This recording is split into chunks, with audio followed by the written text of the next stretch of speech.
we've seen over the past few days, this has undermined the cyclical recovery and the rotation that a lot of people were really itching to get behind for the year ahead.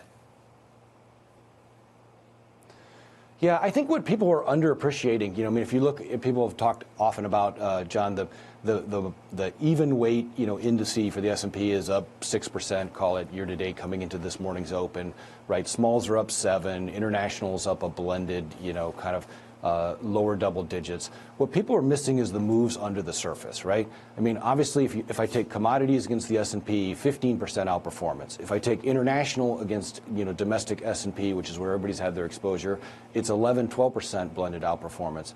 If I take value over growth, it's 11, 12% outperformance. Smalls over large, 7 to 8% outperformance, right? So there's big structural moves under the surface that I think investors, if you're just looking at, where's the S&P trading on a market cap basis, and on off of its high, which is only basically 2 to 3% off of its all-time high, you're missing all that kind of seismic move under the surface, which I think is really important. And I think investors need to really pay attention to that in their portfolios about maybe the exposure of the last 2, 3, 4 years isn't going to play all the way through in 2026 and out into 27. Darryl, it's good to see you. Thanks for catching up with us. Darryl Cronk there of Wells Fargo weighing in on what we could see from the administration. Interesting point that ultimately he believes you could get the administration step in and release a lot of energy to support this market in the months ahead. Yeah, well, what else are they going to do? Is it really going to be a tax issue, or is it going to say, well, it's been done before during the midterm elections, why don't we just deplete it further, especially if we are getting an influx of oil from elsewhere and the U.S. is producing a significant amount? The U.S. is well supported. What are we producing now, 13 to 14 million barrels a day? Something like that. The U.S. is well supported relative to, say, a Europe. But when those tax refunds get deployed, get dispersed, they have been already in the coming weeks, we'll see a lot more, I'm sure. When that happens, anxiety is a key feature of how consumers will behave. The confidence they have or lack thereof around the labour market, around meeting energy payments, utility payments, gas prices, that's going to be a feature of how they think about things. The psychology of how they approach and interact with this US economy is going to be a key feature of the discussions we have around this table if this continues. It's going to be a key feature of the political discussions as well, which really points to the fiscal response. This is the reason why people are pointing to sentiment, because it also points to the midterm election outcome and how much. Welcome, everybody. I just have a quick thing to read to you guys. Today's sponsor is Chicago Steak Company, and they're giving away 4 free steaks on every order. Code BPSIR free. Do you ever buy steaks at the grocery store and it's just a bad total gamble? You're standing there staring at shrink-wrapped mystery cuts, trying to figure out which one might actually be decent. And half the time you get home, you cook it, and it's just fine. Nothing special. Chicago Steak Company is the opposite of that. USDA prime and upper choice, hand-selected by butchers in Chicago. Wet aged 28 to 40 days. Vacuum sealed and shipped on dry ice right to your door. Every cut is hand-carved, no guessing. Here's the part I really like. You spend $199 or more, any steaks, your choice, and use the code BPSIR free, and they throw in 4 bourbon peppercorn sirloins for free. Plus free shipping. There's 6-ounce top sirloins with cracked peppercorn and bourbon rub. Lean, beefy, bold flavor. Throw them on a hot grill and they're done in minutes. That's $160 in free steaks. 15,000 5-star reviews. These guys are the real deal. mychicagosteak.com/rumble. Code BPSIR free. That's BPSIR free. Link in the description. That's the only ad I will run today. Now, we're going to go back to Bloomberg, and I will be back on camera closer to around 9-ish, something like that. I might pop back in and out, depending on what's going on in the news. So I will leave you with, let's see what Fox Now is saying. They're talking about war. Representative, I had to vote. The people who voted for me had a right to know where I stood, and I think that applies here as well. Congressman, thank you so much for your time and for joining us here on Live Now from Fox. Anything that we missed that you want to make sure we add here before I let you go? I think you covered it fairly well, but again, I really think, where is this going? What does success look like? I think the administration has not been transparent on that point. They have not made the case to the American people. You know, the president did a 8-minute Truth Social post at 2 o'clock in the morning and then pretty much dropped the mic and went to war. I think the administration has a lot more work to do to make the case to the American people what we're doing, why, where it's going, and what we hope to achieve. All right, Congressman Adam Smith, thank you so much for being here with us. We definitely appreciate it. Thanks. Give me the chance. And I want to pop this up on your screen right here. This is a live look over northern Israel at this hour as we're hearing from the Israel Defense Forces, the IDF. We know, of course, the alerts were going off a bit earlier on this morning once again, people seeking shelter. And I was telling you that it wasn't clear if all of those missiles fired by Iran and Hezbollah had been intercepted by the Iron Dome. Now, it does appear, according to the IDF, that they are doing a situational assessment at this point. They issued 2 alerts saying, quote, Homefront Command Search and Rescue Forces, together with numerous emergency teams, are currently operating at the impact sites in central Israel. The circumstances of the impact are under review, so it appears that at least one location had an impact from those missiles that were not intercepted. The IDF actually just putting out another one saying, following the situational assessment, the Homefront Command has published that it is now permitted to leave protected spaces in several areas across Israel. Search and rescue forces are operating in several locations across the country where reports of fallen projectiles were received. The public requested it continue to follow the instructions of the Homefront Command. So again, it appears that maybe some of the missiles were not intercepted. We'll keep an eye on the situation there and let you know of any potential impact sites that were hit there in Israel. Right now, the shot getting kind of blurry right there, but that is a live look over northern Israel at this hour. Also want to take you out to this live look that's popped up outside of the White House. Now, if you watch us here,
you're watching Live Now from Fox. We'll be right back.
Welcome back here on Live Now from Fox, 8:19 on the East Coast and 5:19 on the West Coast. My name is Josh Breslow, and I've been here on this Tuesday morning to continue to follow all of the latest here on Operation Epic Fury. Important to note, you are looking at a live image out of Beirut, Lebanon. Now, the reason for that is that Beirut was struck by Israel earlier on this morning, as they say that they were targeting the Hezbollah terror group. Now, they also put out a statement to say this was an operation that was happening simultaneously with strikes that were taking place over on Tehran. All of this, of course, continuing to go on, starting about 72 hours ago with the start of that operation, those joint strikes by the U.S. and Israel on Iran that led to the death of Supreme Leader Ali Khamenei, as well as 50 other top Iranian officials. Taking a closer look here, you can see the smoke still rising hours after the last known attack. Again, these strikes are expected to continue as the day progresses and as the weeks progress as well. Now, I want to take you out to some of the latest updates that we have as the fighting continues, and President Trump saying it could go on for 4 to 5 more weeks. As far as what you're seeing on your screen, Steve Witkoff, the U.S. envoy to the Middle East, saying that Iran's top negotiators boasted during that first round of talks that Tehran had enough enriched uranium to generate nearly a dozen nuclear bombs. Witkoff telling Fox News Channel, quote, "In that first meeting, both the Iranian negotiators said to us directly with no shame that they controlled 460 kilograms of 60% enriched uranium and that they're aware that could make 11 nuclear bombs." The envoy went on to say those Iranian negotiators explained that it was their right to enrich the uranium and build nuclear weapons, and Witkoff saying that he responded, President Trump, quote, "feels we have the right to stop you dead in your tracks." Now, the U.S. has urged Americans to immediately get out of several Middle East countries if possible right now. An alert that's been issued here as all of this is ongoing. The State Department putting this out late yesterday, saying depart now via commercial means due to serious safety risks. Those countries there, and a lot of them on your screen, we're talking Bahrain, Egypt, Iran, Iraq, Israel, the West Bank, and Gaza, as well as Jordan, Kuwait, Lebanon, Oman, Qatar, Saudi Arabia, Syria, the United Arab Emirates, and Yemen. Now, they are urging anyone who may be in those different countries here and can't figure out how to get out of there to give them a call. That number, very little on the bottom of your screen, but I am going to read it for you as it is a 24/7 line. That number, 202-501-4444. Again, 202-501-4444. There's also another number down there from the U.S. and Canada. It says 888-407-4747. That is 888-407-4747. Again, Secretary Rubio and the State Department urging Americans to depart now from those countries below using any available commercial transportation. They say, of course, that is due to serious safety risks, and they're urging anyone who might need any help to get the latest security updates from their nearest U.S. embassy or consulate. Now, we've also learned this morning that Iran struck the U.S. embassy in Saudi Arabia's capital with a drone earlier on today, as it kept hitting targets around the region while the U.S. and Israel hit Iran with those strikes that President Trump says could be the start of a campaign that lasts for about 4 to 5 weeks. Again, this is not the first embassy that we've seen targeted by Iran, but those drones slamming into that embassy. However, we are told that it appears there's no major damage and no serious injuries. Popping this up on your screen as well, coming in from Fox News, as it says, targeted fire. The U.S. and Israel unleash airstrikes on a city near Tehran, targeting technology parks and suspected underground military sites on the 4th day of Operation Epic Fury.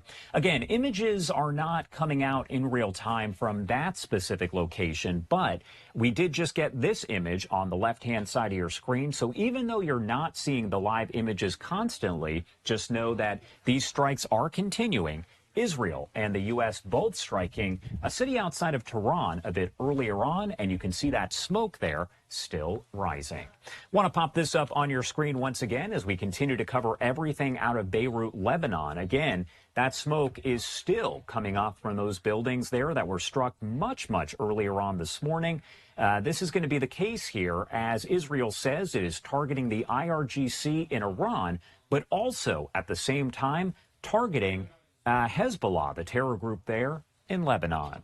And one more time, taking a live look outside the White House. Normally this shot pops up for us when we know that a member of the Trump administration could potentially walk by and answer questions. You can see those microphones there on the bottom right-hand side of your screen. So far, we have not seen anyone walk up, but if that changes, of course, if anyone walks up to a microphone, we'll bring that to you here on Live Now from Fox. And we also know later on this morning, just about 2.5 hours from now, the German chancellor is expected to arrive there at the White House. There will be a greeting that we can get video of. And then a bit later on, maybe 15 minutes later, there will be a bilateral meeting where cameras will be allowed inside, maybe for a few minutes, but possibly longer, as President Trump could potentially answer questions from members of the media.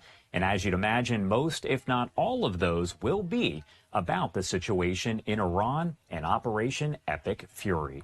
We'll bring you all of that uninterrupted. That's what we do as we have these different live feeds here on Live Now from Fox. Right now, we are going to head to a quick 2-minute commercial break, but so much more live coverage. As I mentioned a bit earlier on in the hour, we heard from Democrat Congressman Adam Smith. And coming up just a few minutes from now, we will hear from Republican Congressman Mike Herodopoulos as we continue our coverage on Live Now from Fox. Stay with us.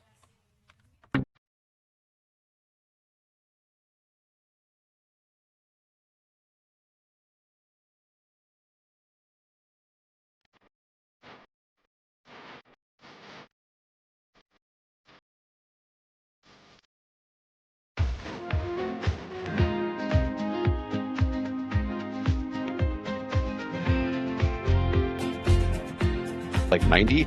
I would say half of them are more on the other association service side versus like the trade show side, but then half of them are trade show side, right? So, I mean, let's say that's 40 people that are working in operations, marketing of the show, you know, like we have a bunch of contracts with a bunch of the hotels, so people get a good rate at their hotel. Yes. Whether you really get a good rate or not.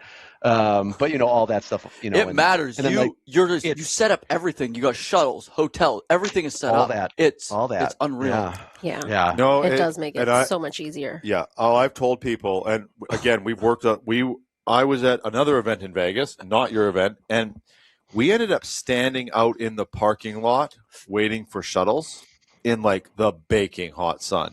Mm-hmm. I was fine. There was elderly people there. Yeah. Like it was not good. It was just an oversight on the organization. I've been to Con Expo. I've been to the Utility Expo. Yeah. I went to World of Asphalt in St. Louis last year. That's all under your umbrella as well, right? It is just run so well. There's just not those little things that you go, like this is not like that thing out in Vegas. I was like, someone could actually like, this is too hot out here. There's like people like hobbling out. I'm like, this is not good. Yeah. You just, those things are not happening. We've been to multiple events. It just does not happen. And the most important thing is they even like have their own beer. Exactly. So you have people hydrated. As Michael Scott would say, it's a win-win, win-win. So you look at every aspect. You're like, check that box, check that box. But what do you think that is? What is it about the team, the way you operate? Because you're operating the biggest shows, but you're also doing it at a really high level. The delivery is really strong. What do you think that is? That's a good question, man. Yeah, so you mentioned Con Expo, so we own and produce Con Expo, same with the Utility Expo, and then we co-own and produce the World of Asphalt show. Okay, it's a partnership there. Okay. Yeah, it's a partnership with that. I guess Con Expo is as well, like the Con Ag side of Con Expo is, like the concrete aggregates piece of it is. But yeah, so I don't know, I think it's like engage the market more. We're risk on. I think we caught a little sweet spot. Massive savings right now. It's already a different game. Bloomberg The China Show. Weekdays around the world, right here on Bloomberg. Context changes everything. America, including relatives who fled the regime in Iran and all who are worried for their families and friends back home across the region. Mr. President, today, many Americans across the country and across the political spectrum are wondering, why are our troops back in conflict in the Middle East? That's what Americans are wondering. Why has Donald Trump started a new war with Iran? Let me be clear. I will not shed a tear for Ali Khamenei, the supreme leader of Iran who was killed in the initial rounds of airstrikes over the weekend. For decades, Khamenei sponsored terrorist attacks against American troops.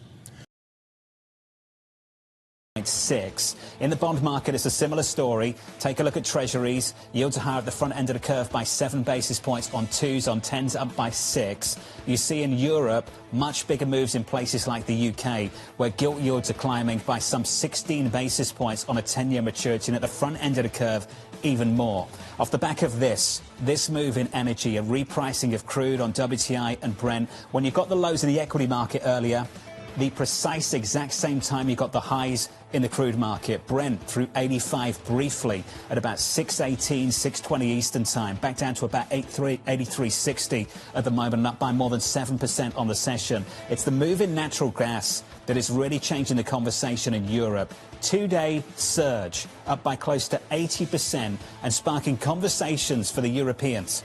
A reminder of 22 and a conversation about whether this is a repeat, volume 2, of the energy disruption, the disaster of 2022. That's dominating conversations in markets worldwide. As we count you down to the opening bell here stateside, 60 minutes away. Let's get you some morning movers. Yahira has more. Hey, Yahira. Hi, John. Best Buy joining Target in bucking the risk-off mood. We are seeing shares rising nearly 10% in the pre-market after the retailer delivered a holiday quarter that wasn't nearly as bad as some had feared. Profit was higher ahead of expectations, providing relief for a stock that has had a rough stretch, down 8% year to date heading into the report. Another bright spot in the market is oil, as we see shares of Chevron and Exxon positive, tracking the spike in oil prices we're seeing due to the conflict. And special mention to Battalion Energy, those shares up 134%. This is an small oil company based out of West Texas. And the escalating conflict in the Middle East is also weighing on the financials. Take a look at JP Morgan, down 1.8% in the pre-market.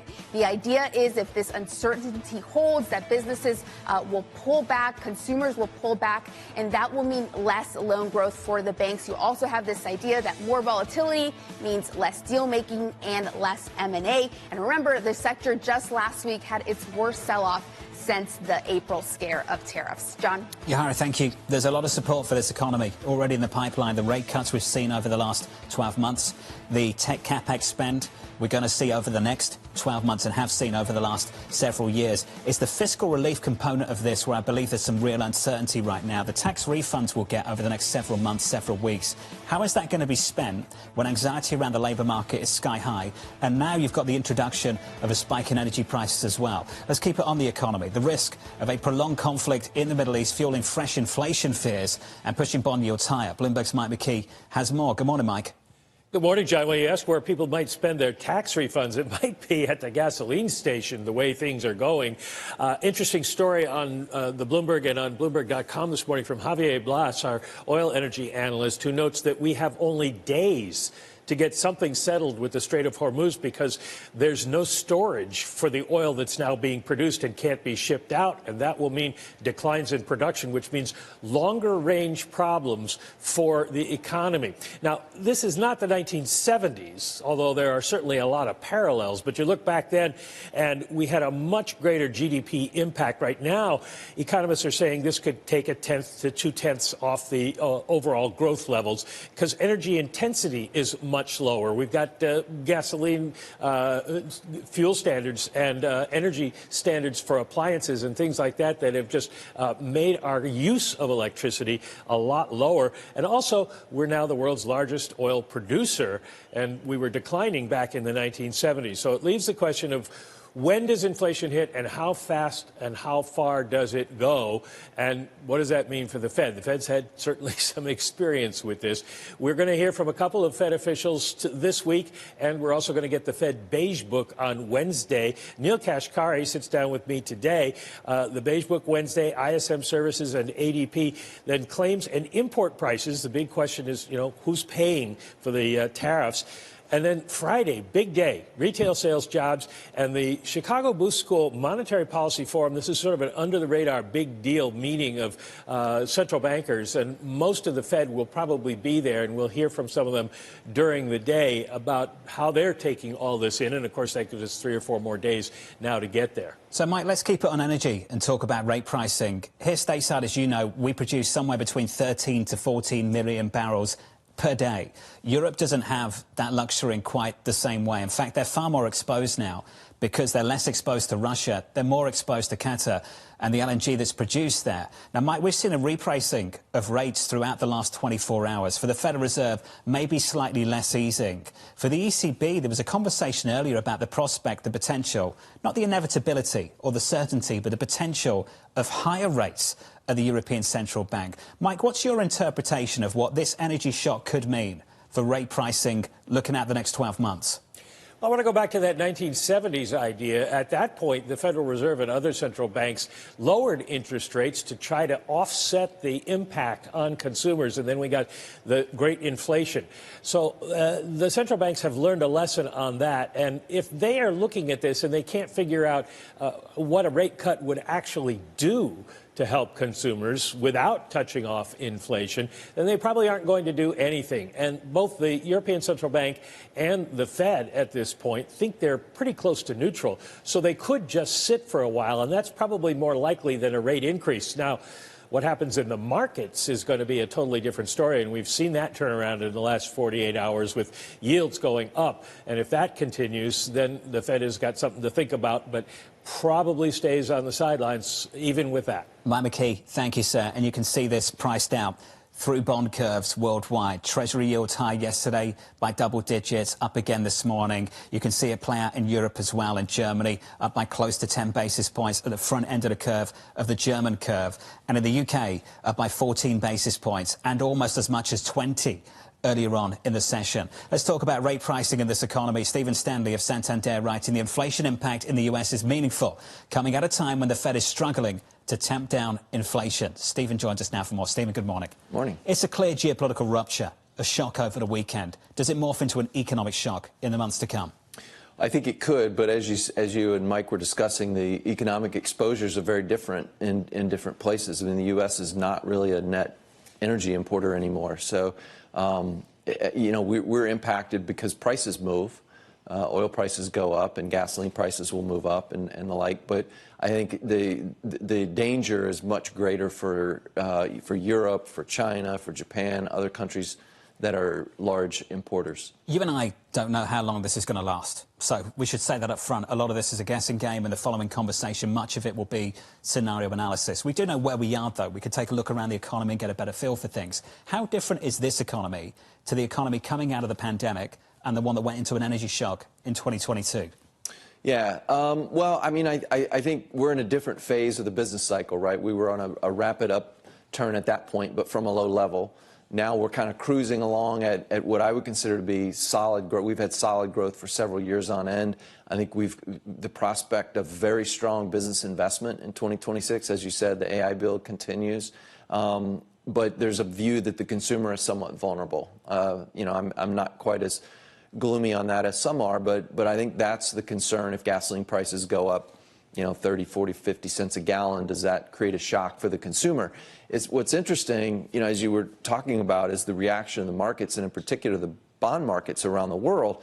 I mean, we've been trained over the years that, an oil shock is contractionary for the economy and it really hurts the consumer, and don't worry about the inflation because the Fed will look through that. That's not so much been the initial reaction this time around. I think people are much more focused on the inflation side, which I think is the right call given the context, which is the Fed has been trying to bring inflation back down to 2% and is struggling to do that. And you've heard, even before this weekend, you'd heard a lot increasing frustration from Fed officials that they weren't making further progress on inflation. So this raises a lot of questions, but let's stick with the consumer and the health of consumer balance sheets. There is a position, I would say overwhelmingly the consensus position is that consumer balance sheets are okay, but they're vulnerable. And that if you get an inflation shock like this or any kind of supply disruption, that it's unlikely to turn into an inflationary spiral for that very reason. And the hit to the economy would be much bigger because they would ultimately disengage. Are you pushing back against that this morning? I mean, I think that would require kind of a worst case scenario for the events of the Middle East. And as you said, we can't really rule anything in or out at this point. But if we look back to last year, we had the experience of the 12-day war that was waged last year. This is likely to be bigger and longer than that was. But if the pattern is similar, then I think most of the impacts are likely to be short term. So can the consumer weather this sort of thing for a month or two? I think that should be no problem. If oil prices are, over $100 a barrel 2 or 3 months from now, I think that becomes more problematic. Stephen, as you know, there are obvious differences between what happened last summer and what's happening now. The operation last summer was very targeted. It was limited in scope. It was focused on nuclear capabilities. And it was certainly not open-ended like it is at the moment. This feels much more open-ended. It feels different, and the kind of damage we're seeing is different too, not just for the production of energy, but the movement of it as well. The commodity guys, and this is interesting to me, just tracking the different conversations that are happening on this program, the equity guys will come on the program and they'll talk about the history book, the playbook, fade geopolitical risk. The commodity guys are talking about something different. They're talking about scarring and the potential for a repricing of a structural premium in commodities now, because this whole just-in-time delivery of commodities is not the right way to play things, and you need to hoard them, because you don't know when something like this is going to happen next. Do you think about things slightly differently with regards to that as well? Well, I think, again, what I would say about that is I think the U.S. vulnerability on that front is quite low compared to a lot of the other economies around the world. Particularly the Europeans. Especially the Europeans, but also, I mean, you've seen the rhetoric out of China. They're quite concerned as well because they're very dependent on Middle Eastern oil. So if that becomes a more persistent theme, I think it hits everyone to a degree because energy prices will be higher. But I think the U.S. probably sees a smaller impact on something like that than most of the other major economies would. We're going to get lots of data in the next few days. ISM services, ADP, I think Challenger job cuts as well. The big one on Friday, not retail sales, but payrolls. How relevant is that data now? How relevant is it? Yeah, I mean, I don't think that it's going to be super important. We already knew before last weekend that the Fed was likely to be on hold in the short term. And they're even more on hold now, I would say. So, the February jobs numbers is important in the context of knowing what's going on in the economy at the moment, but it's not likely to change the near-term trajectory of policy. So I think from that perspective, you can't give it the huge highlighting treatment that you might otherwise. Do you think Kevin Walsh is happy it doesn't start until June? Eh? I mean, look, the last couple of weeks have been crazy, but who knows? June might be even crazier. Who knows? Precisely. Stephen, it's good to see you. Thanks for joining us. Thank you, sir. Stephen Stanley there of Santander. If you're just tuning in, welcome to the programme. Yields are off the highs. We're still higher by 6 or 7 basis points across the curve. Crude is off the highs as well. Energy at the moment, Brent and WTI. Brent crude at 83. Let's give you an update on stories elsewhere this morning with your Bloomberg Brief. Yahira has more. Hey, Yahira. Hi, John. Target shares are higher, up 2.5% after forecasting better than expected profit for the full year. A sign the retailer's turnaround plans are finally taking hold. It's aiming to end a 3-year sales slump by investing to improve merchandise, refresh stores, and integrate new technology. The International Energy Agency is ready to help stabilize the global oil market in the wake of the Iran conflict. Sources telling us here at Bloomberg that IEA member countries are holding over 1 billion barrels in emergency stockpiles and can bring additional supply when needed. The agency is meeting today to discuss the situation in the Middle East. And airlines around the globe are suspending more flights across the Middle East as the Iran conflict expands. More than 12,000 flights have already been canceled, impacting major transfer hubs such as Dubai and Doha. Tens of thousands of passengers remain stranded, causing many carriers to run special evacuation flights. That's your Bloomberg Brief, John. Yahara, thank you. Thank you very much. Up next on the programme, we'll set you up for the day ahead, plus the Flexport CEO, Ryan Pedersen, joins us as the conflict in the Middle East is restraining global supply chains. From New York City, you're watching Bloomberg TV.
In case you missed it, on Bloomberg Crypto. There's a debate going on right now in D.C. that I think folks need to start paying more attention to, and that is the yield.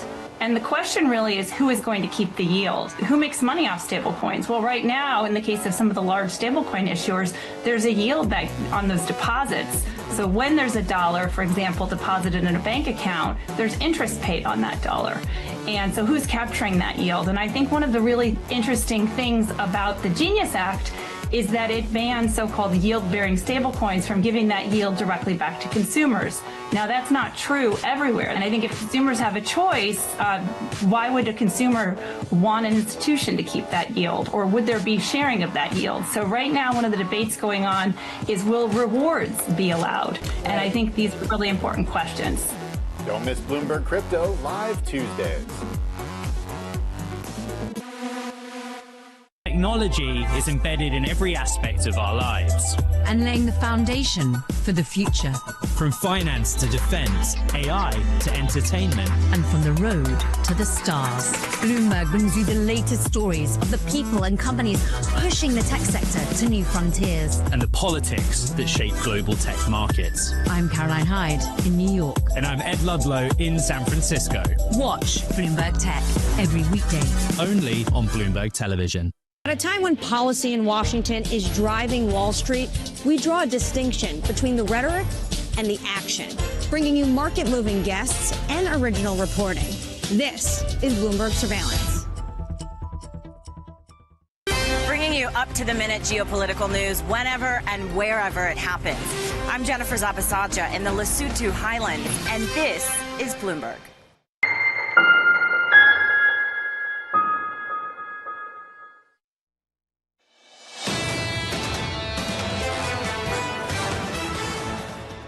Prices are going to go up, and ultimately, if it persists, GDP is going to go down. So this creates a huge headache for the Federal Reserve, because the Federal Reserve now needs to assess the dual mandate. Now that we have inflation already at 3, and now we're adding on top of that more upward lift on inflation over the coming quarters potentially. That is certainly a risk that the Federal Reserve needs to take very seriously. That was Torsten Slok of Apollo weighing in on the repricing we're seeing in energy and the repricing we're currently witnessing in the race market as well. Now, typically, as Mike McKee indicated, Stephen Stanley as well, these are the kind of shocks that are typically faded and central bankers, policymakers would look through.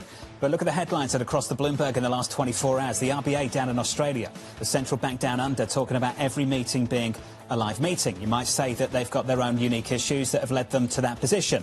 The ECB rate pricing now shifting towards pricing the probability of a rate hike maybe later this year. And we're priced out all the easing over at the Bank of England. That's the story for fixed income. Here's the story for the equity market, and I want to spend some time on this. I've talked about it a few times so far this morning.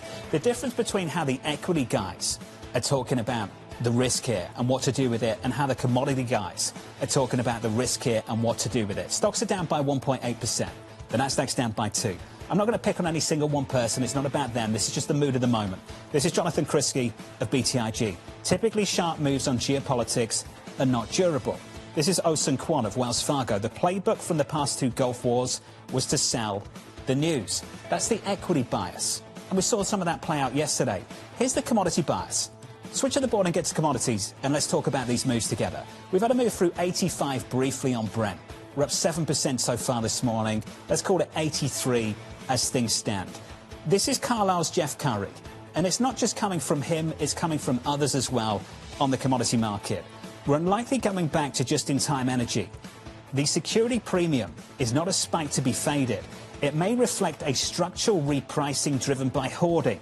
When you cannot trust that supply will be there tomorrow, you secure it today. Are we going to see some scarring in the commodity market? Are we going to be conditioned to price in a bigger premium that we all have to adjust to? That's the conversation in commodities, and it sounds very, very different to what's happening in equity land at the moment. Should you fade this risk is still the central question. Is it the playbook of yesteryear, or is this different? Have things changed on the geopolitical stage? That's the price action as things stand. As we count you down to the opening bell, here's the trading diary for the week ahead. As Mike McKee mentioned earlier, the Minneapolis Fed President Neil Kashkari catching up with Mike at Bloomberg Invest at the conference at 11:45 this morning. At 2 p.m, the President meeting with the Treasury Secretary Scott Bessent and the Energy Secretary Chris Wright. Look out for that. That's important. On Wednesday, the Fed's Beige Book plus earnings from Broadcom. Thursday, another round of jobless claims plus results from Costco. On Friday, it's the big one, at least we thought it was. It's the payrolls report going into the weekend. Of course, the main focus this morning remains on the rising tensions in the Middle East. Shipments of oil and other goods passing through the Strait of Hormuz have come to a virtual standstill. The Flexport CEO, Ryan Pedersen, writing, what began as a regional security crisis has now become a direct disruption to global supply chains. Ryan joins us now for more. Ryan, welcome to the program. Thanks for making time for us. Just how much capacity have we just taken out? Well, on the container shipping side of things, you see there's 67 ships that are inside the Strait of Hormuz right now. A lot of those are smaller ships, so it looks like 0.6% of all the container shipping capacity in the world is taken out.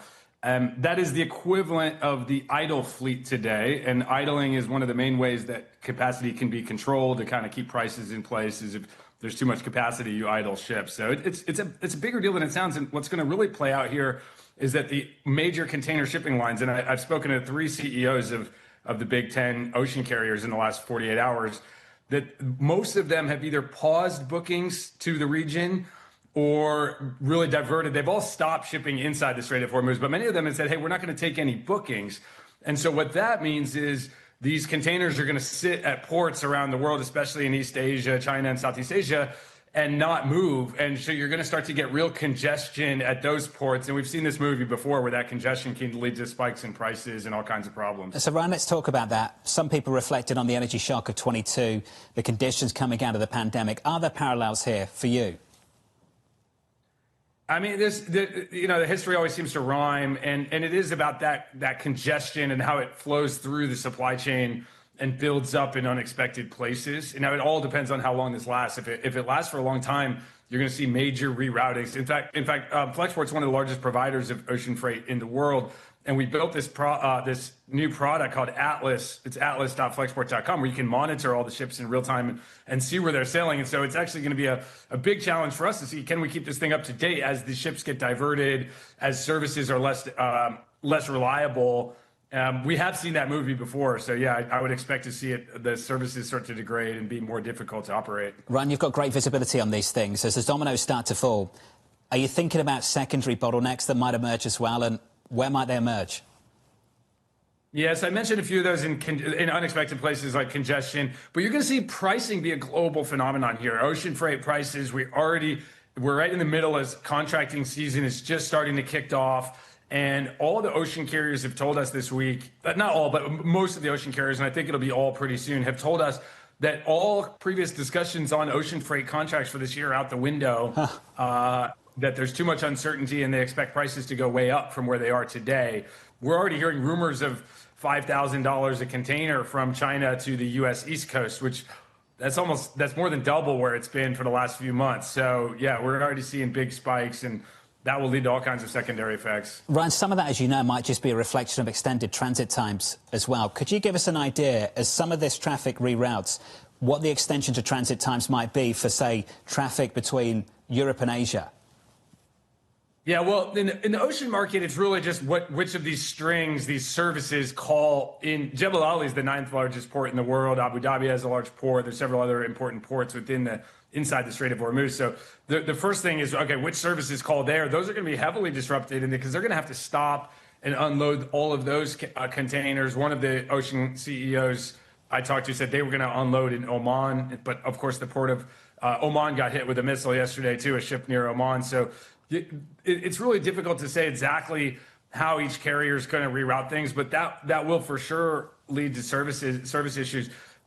Let's not forget the air freight market, where the Middle East is a major hub for air freight. We estimate around 18% of all the global cargo capacity for air freight has been taken offline just temporarily. We haven't seen planes get shot down, but temporarily. And a lot, you have Emirates and Qatar, and Etihad. All of these are major cargo airlines that operate in that region. And Asia to Europe flights tend to go over, either stop in the Middle East or fly directly over Iran. So just big disruptions to the air freight market as well. And there, it's a relatively capacity constrained market in general. You can see huge spikes in price from a small disruption in capacity. Hey, Ryan, I know you're busy, but I'd love to catch up again in the next week or so, just get an update on how things are developing. That was the Flexport CEO, Ryan Pedersen.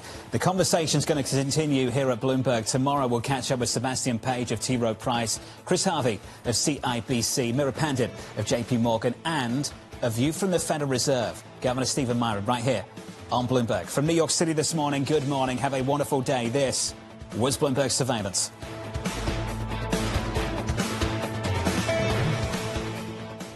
Know how the market day started. Find out how it finishes. Public markets to private markets. From the micro to the macro. Covering retail, entertainment, the business of sports. The supply chains, trade policy, how it all is impacting the U.S. equity market as we drive to the closing bell at 4 p.m. A holistic approach to covering financial markets. If it matters to your life, we're covering it.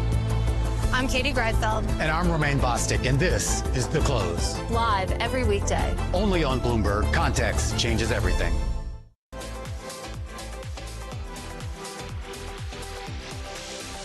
What some of these generative AI models look like they're going to do is they're going to reduce the cost of producing content to basically zero. So that will be a multiplier effect on the things that we're already seeing, which is that there's more people producing more content and reaching more people.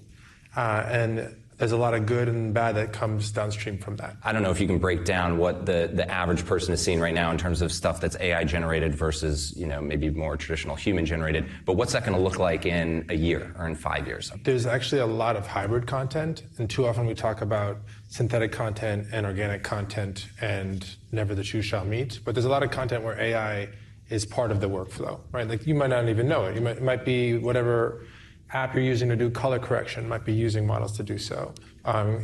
Stamp tool in Photoshop in the old days to get rid of a pimple, those types of things. But that line is going to be more and more blurred. So it's going to be a little bit less like what is organic content and what is AI synthetic content and what the percentages are. I think there's going to be actually more in the middle than pure synthetic content for a while. But you will also see experiences that are purely AI, right? You see this in the last 2 weeks with Vibes in the Meta AI app and with Sora 2 from OpenAI. So I think you're going to see both.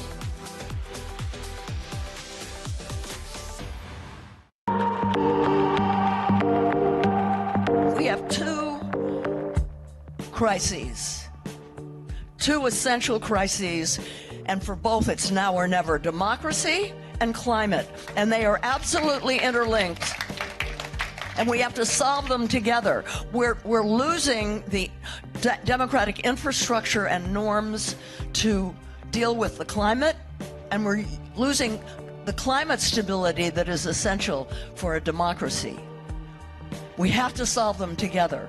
We've never faced a threat like this to our democracy at a time when it's a perfect storm, at a time when we're being told by climate scientists, some of you may be in this room, that we have to cut our emissions, fossil fuel emissions, in half in 5 years now. You know, when I started to realize what was happening, it was 12 years, and we haven't done it.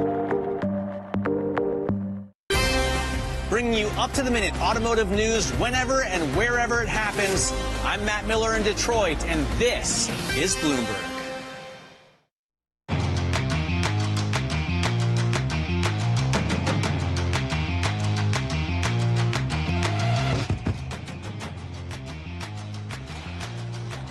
Welcome to a special edition of Bloomberg Open Interest live from Bloomberg Invest in downtown Manhattan. I'm Matt Miller. We are gathered here with the most influential voices across asset management, banking, and private capital. Danny Berger joins me in just a few moments. She's currently hosting a panel on private credit. Coming up, we're going to bring you a conversation, speaking of, with Mark Rowan of Apollo, Don Fitzpatrick of Soros Fund, and Mike Arrighetti of Ares. Plus, we're going to hear from Mistral AI's Chief Revenue Officer, Voya's Amy Vaillancourt, and Goldman Sachs' global co-head of private credit. So a lot to come on a day when markets are moving quite a bit. Take a look at what's going on with S&P futures.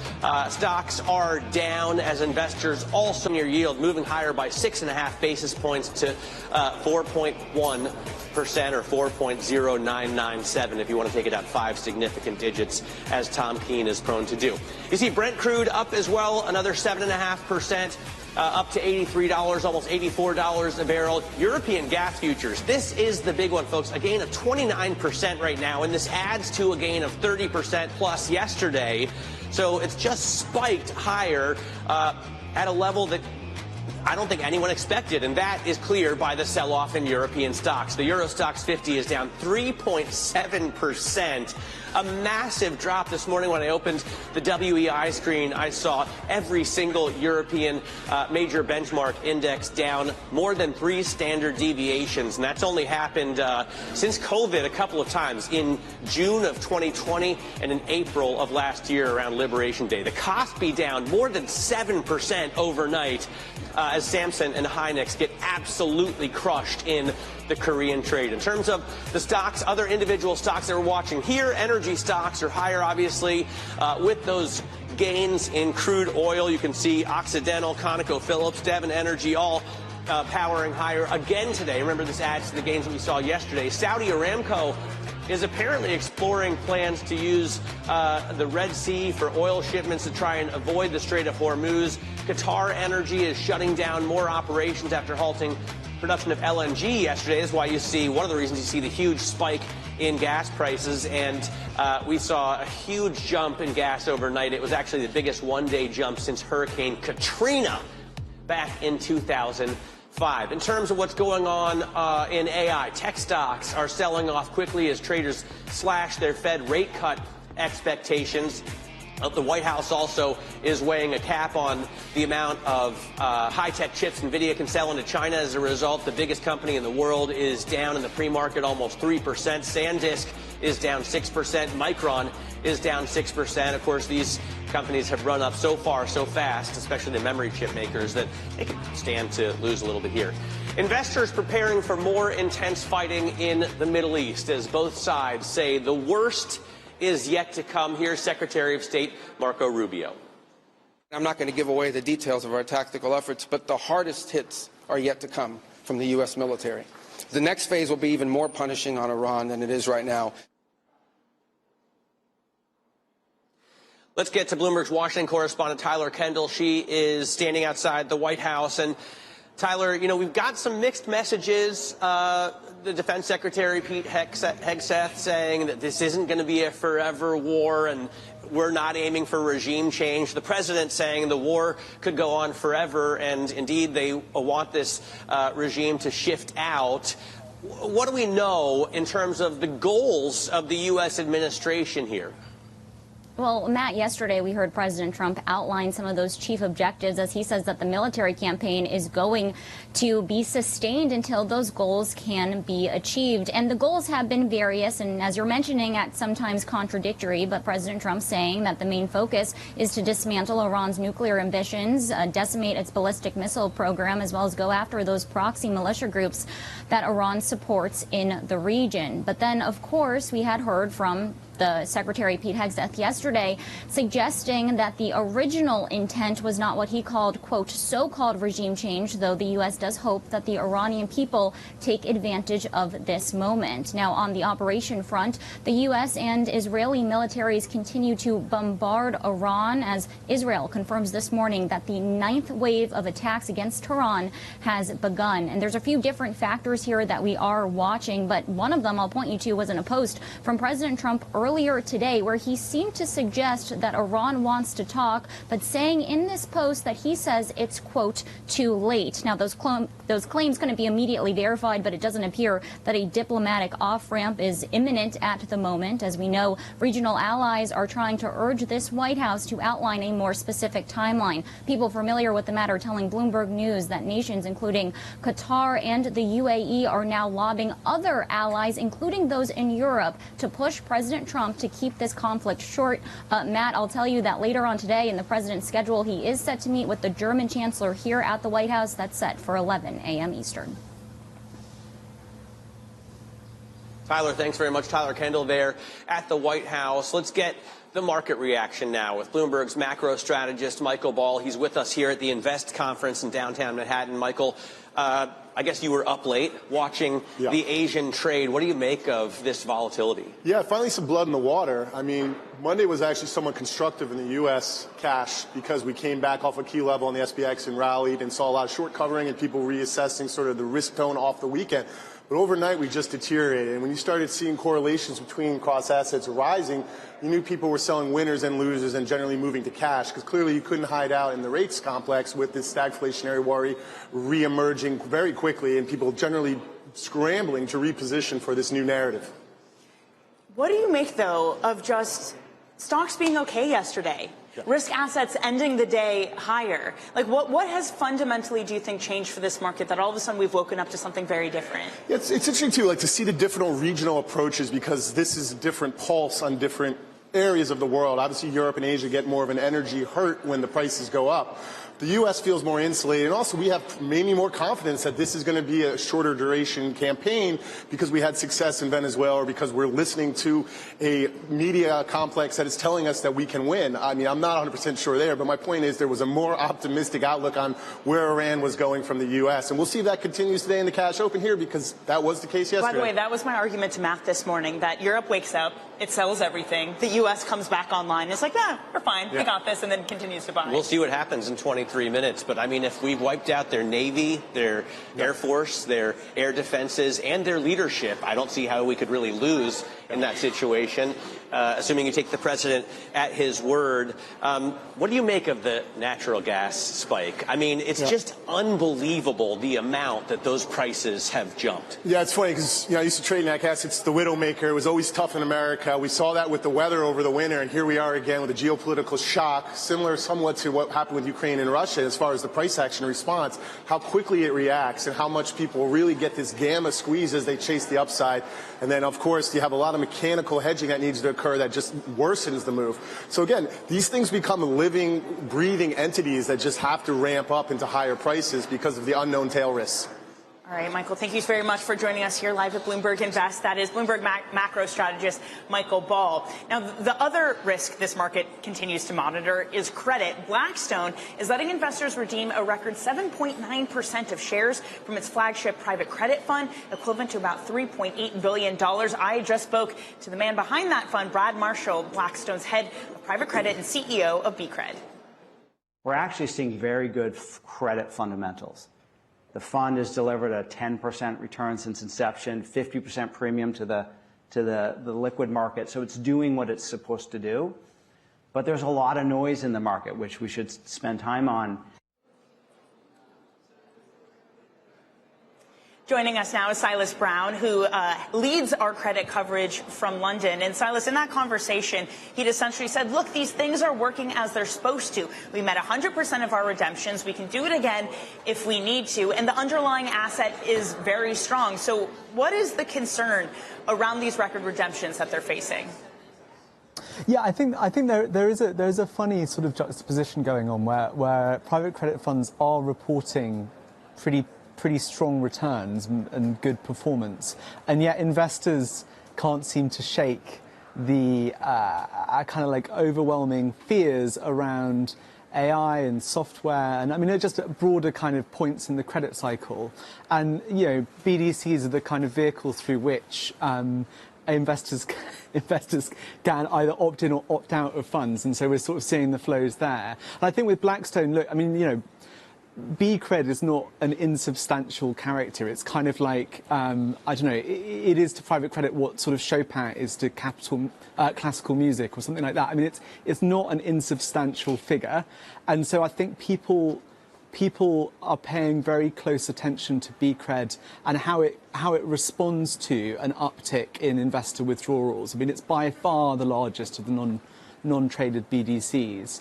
And I think, at the moment, if you want to just hear a kind of another little thought I had, at the moment, what's happening in BDCs is effectively like a kind of, I mean, in my mind at least, it's a sort of high stakes blinking contest going on between the funds. No one wants to be the first people to kind of restrict investor withdrawals, and yet everyone agrees with the premise of them. It's an important feature of the market that you have these kind of 5%, 7% caps, but no one wants to be the first people to use them because they don't want to take the reputational risk of being the first one and kind of all the headlines going on about the first people to gate investors. So it's a kind of fascinating time for BDCs at the moment. I think it will play out, in the spotlight over the next few months.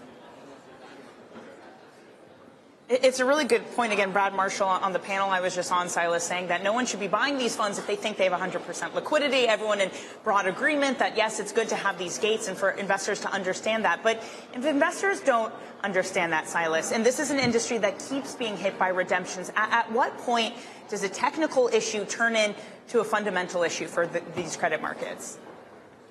Well, two initial thoughts.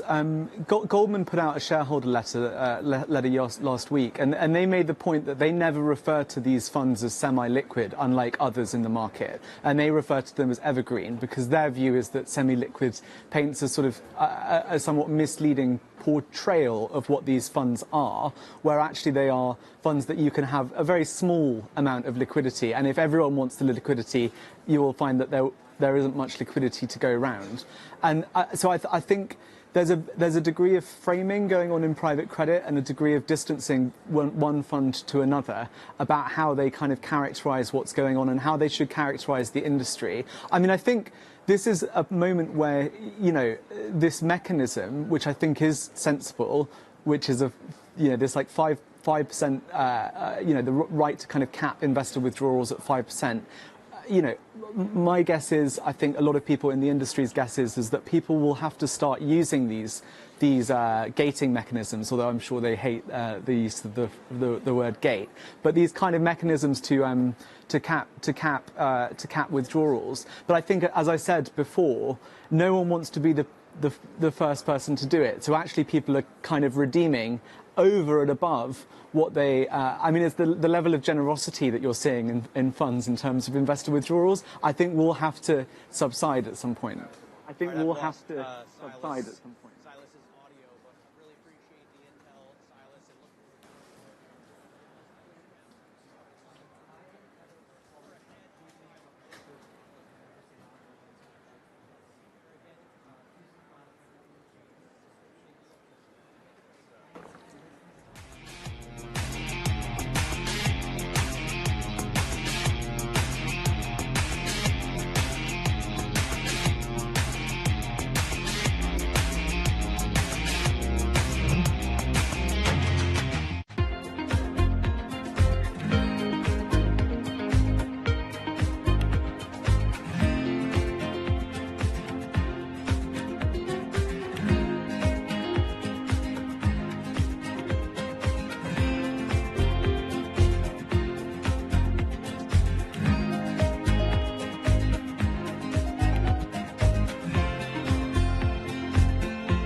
Welcome to Bloomberg This Weekend. I'm David Gura. I'm Lisa Mateo. And I'm Christina Ruffini. We're tracking breaking news today from Wall Street to Washington.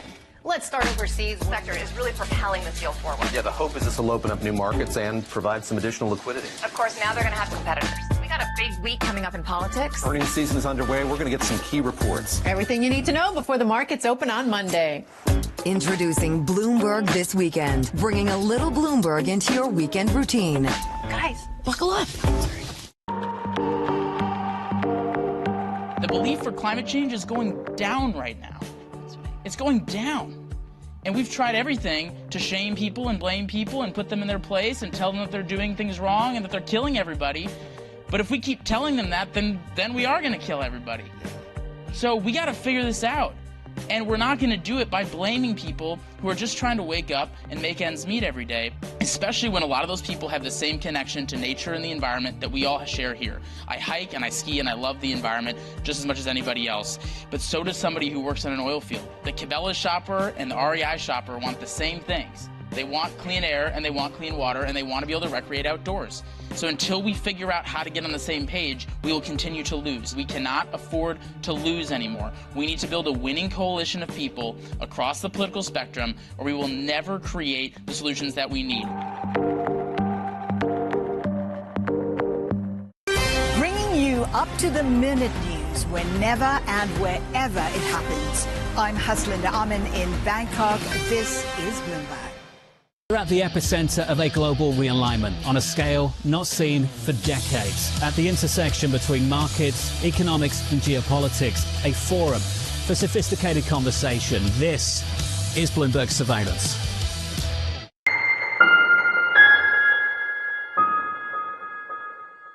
It's Jobs Day, and Bloomberg has the report under surveillance. Labour market anxiety sky high. Could a weak labor market report spook economists? This Friday, Jonathan, Lisa, Anne-Marie, and Mike will bring you crucial data and expert. All right. How is everybody doing this morning? I'd like to welcome anybody new that might be here on YouTube or Rumble. I have one announcement to make and we will get to the good stuff. Have you ever heard of Vita Bella Health? Free TRT for life. Vita Bella is bringing alphas back with their new performance program, offering free testosterone replacement therapy or B12 for life to every member. Vita Bella uses real medical providers and includes unlimited injection supplies included in the membership. Get access to wholesale-priced medication in every health and wellness category by visiting vitabella.com/TRT and schedule a free consultation today. Results may vary and provider approval plus consult required. Vita Bella, excuse me, is pronounced Vita Bella. vitabella.com/TRT. That's VITABELLA.com/TRT. All right. Well, that's enough of that. Now, what are we going to be focused on today, I wonder? Everything has been looking red. I'm not sure how up-to-date that is, but we will find out soon. Market bell is right around the corner. The dollar is performing quite well, which is why you're seeing things like silver and gold go down. And that, I do believe, is only temporary. Silver being down, that is. Silver and gold. Bitcoin has come back down from where it was about to cross over that 70,000 mark yesterday. But, you know, this is all reaction to the war. Things are going to be extremely volatile during this time. What are your thoughts on the war in Iran? Me personally, I am very grateful for the Iranian people being liberated from their theocratic garbage government that they've had for the last 40 years, the oppression of women. They are long overdue for this. And then no president before Trump has had the balls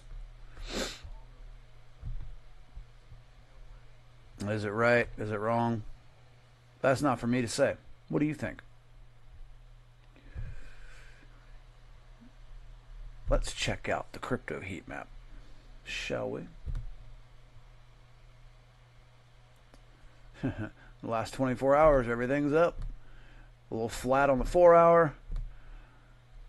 Still a little flat overall.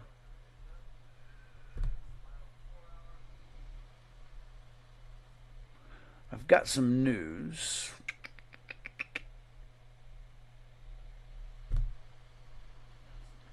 Right.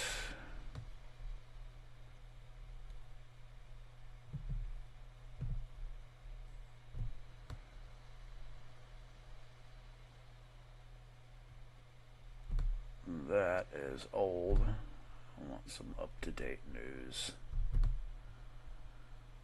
Let's get us some up-to-date news from the news flow. If you like this program that I'm using, it is called TradingView. There's a link to it in the description of this video. There's a lot of links in the description of this video.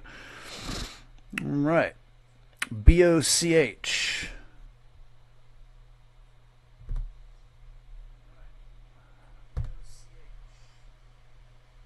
BOCH. This is from 1 minute ago. BOCH. Okay, apparently that's not a stock ticker symbol. Anyway.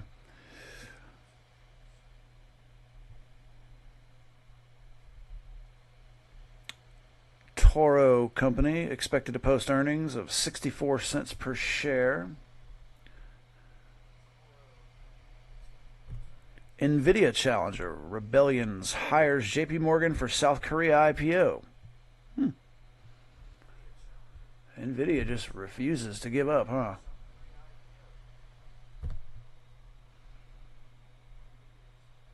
Largest company in the world. They haven't really been, they've been a little sideways this week. But they do have a price point set for a year from now of like $280. That would be nice if it would hurry up and do it. It would do magic for my calls. Looks like Nvidia's doing all right again today so far. 8 minutes now from the opening bell. Bioventus Inc. expected to post earnings of 22 cents a share.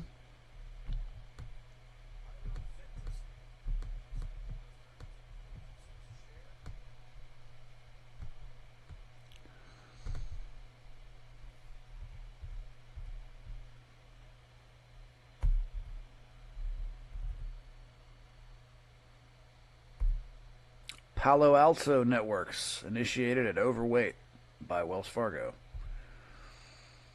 Host Hotels and Resorts. Price target raised to $21 a share from $19.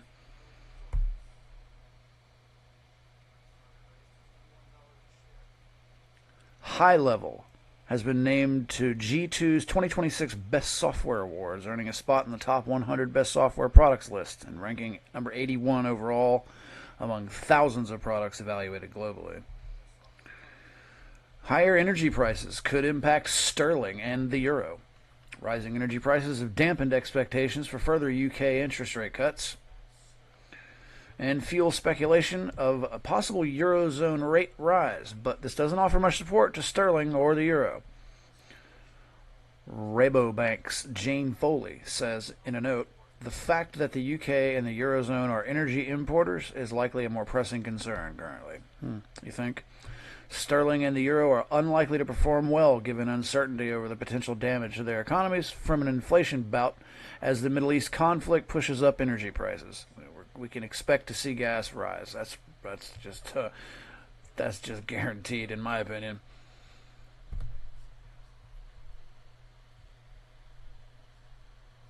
We are now 5 or 6 minutes away. Looks like we've got a lot of red, baby. Overall, though, we're still green for the day. Let's see what some of these other jerks are saying in the news. Looks like, what are they saying over there at Fox Now? Fox Live Now. End of quote. Secretary Noem went further, and this is what you said, and I quote, make sure that we have the right people voting, electing the right leaders to head this country. And the administration has threatened immigration enforcement surges if state officials do not turn over their voter rolls and raided an election office in one swing county. We must ask, what is President Trump's endgame for this reign of state-sponsored violence against America's own citizens? History teaches us that immigrants are the first target when an authoritarian regime seeks to erode civil rights and consolidate power. But immigrants are never the last target. And we know that Donald Trump does not respect the constitutional rights of any American, regardless of party. Secretary Noem, this is the first time we met. I've been on this committee for more than 2 decades. I worked with every one of your predecessors of both political parties.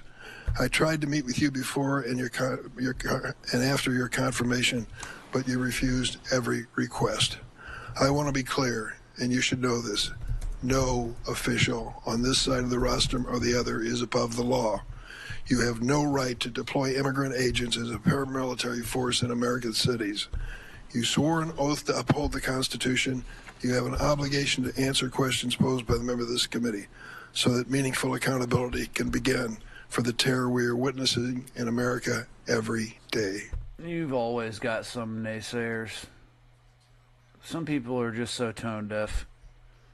Look, man, whether you support deportation of illegal immigrants or not, the fact remains that if you are in this country illegally, that makes you a criminal. I don't understand what's so hard to get about this. Excuse me. I do understand what it is. It doesn't matter what the president does. The opposition will always try and act like their side doesn't do the exact same thing when they're in power. Both sides do this. This is just the way of American politics. It's ridiculous. But I was glad at least to see Chuck Schumer come out and say, let me be clear, I am not shedding a tear over the death of the Ayatollah. Well, that much was good. And this violation of the president's rights to declare war, no.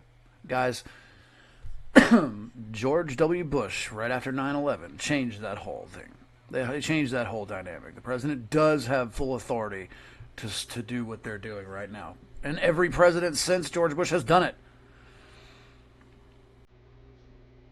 What does Yahoo say? Wix Harmony. Not saying much.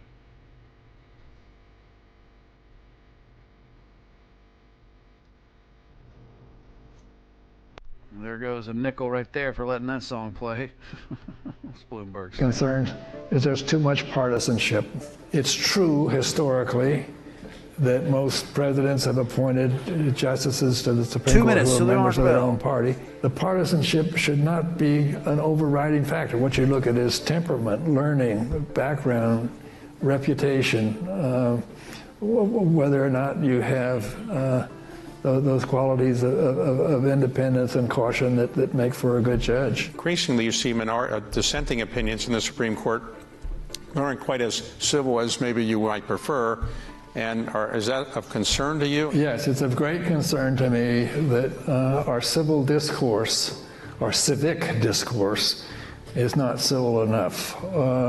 Aristotle said that a democracy depends on an open debate where you respect the dignity of those with whom you disagree.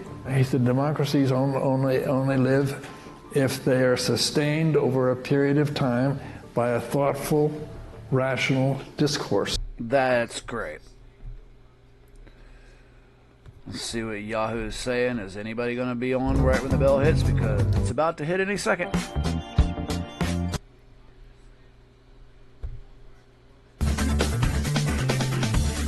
There we go. It's coming. I do believe we got less than a minute. It's Tuesday morning for markets. I'm Yahoo Finance executive editor Brian Sozzi, coming to you live from our New York City headquarters. If you were just waking up on the West Coast or have been studying markets all night long, here's what I could share. It stands to be another brutal day for the markets as investors reassess risk in the wake of Operation Epic Fury. Oil prices have ripped again. Goldman Sachs is out calling a pickup in inflation because of the war aftershocks, and the safe haven trade is nowhere to be found. Not good. Really. Oil's definitely going to go up. Geopolitics to credit, Matt. Yeah, a lot going on in markets as well as we enter our fourth day of war against Iran. You can see S&P futures down now 1 2/3%. NASDAQ futures off 2%. The small caps down even more because the concern really is about inflation and maybe not getting as many cuts from the Federal Reserve. You can see Sunbelt Rentals ringing the bell there at the New York Stock Exchange. Intuitive Surgical ringing the bell at the NASDAQ. But of course, the focus is on energy as we see big spikes in crude oil, even bigger spikes in silver gas, futures. and that's what's driven European indexes down more than 3 standard deviations, really across the board overnight into this morning, and the U.S. Looks to set to start much lower this morning as well on really those inflation concerns. Yeah, if markets energy sector is doing great. Yesterday, this morning, they are standing up at full attention. The energy stocks, the energy complex is one to watch at this moment. They are higher. Brent crude at one point touching $85 per barrel for the first time in nearly 2 years. Saudi Aramco, this is when you know things are bad. They're planning to avoid the Strait of Hormuz and instead going to the Red Sea for oil shipments. Oh, wow. Yesterday, we learned that Qatar Energy is shutting down more operations after halting production of LNG. Yesterday, for reference, U.S. gas prices rose 11 cents overnight. That's the biggest one-day jump since Hurricane Katrina in 2005.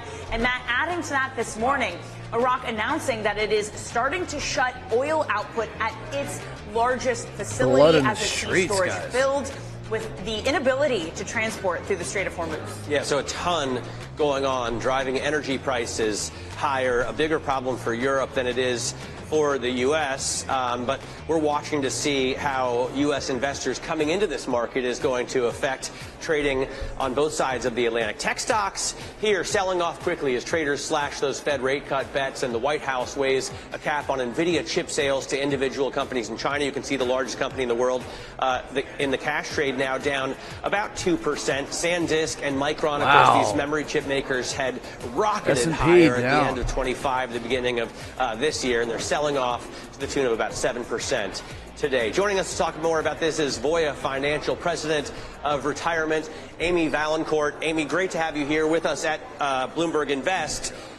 I wonder how you think of investing for retirees around these Dow Jones down, U.S. Composite Index down. The only thing that looks like it's up is the CBOE volatility index. It's hard to downplay the importance of that, but it could be over in a few weeks. It could be something that lasts a year. So how do you deal with that in a retirement account? Yeah, so we actually measure the confidence of our millions of plan participants. And things like geopolitical risk, things like market volatility, things like inflation, all can kind of shake their confidence. However, one of the really strong parts about the retirement industry, through advisors, through employers, through solutions providers like Voya, is that we've actually coming down a little bit. Enabled over the last couple of decades Ethereum to help people learn the lesson about long-term investing, long-term planning, sticking to the plan, staying the course. And so while we know these are uneasy events for plan participants to be involved in, we actually track in aggregate behavior all the time, but in particular to this as it relates to high peaks of market volatility. And people really are taking those lessons and staying the course. Let's take a look at the volatility of the S&P. So we'll see in peaks of market volatility that 98 to 99% of people do not do erratic kind of allocation investment changes. They really do stay the course. So I would expect for them to have similar behavior during this time for just those reasons. Oh, by the way, small disclaimer. On things like this, on things that you can't actually trade on, I'm not sure if you can trade the volatility index, but just in case, I have these signals applied to every chart that I pull up. It doesn't mean that you can even trade some of these things. It generally just applies to like stocks and crypto picks. So just keep that in mind. Just because you see the long or short entry doesn't mean that you can trade them.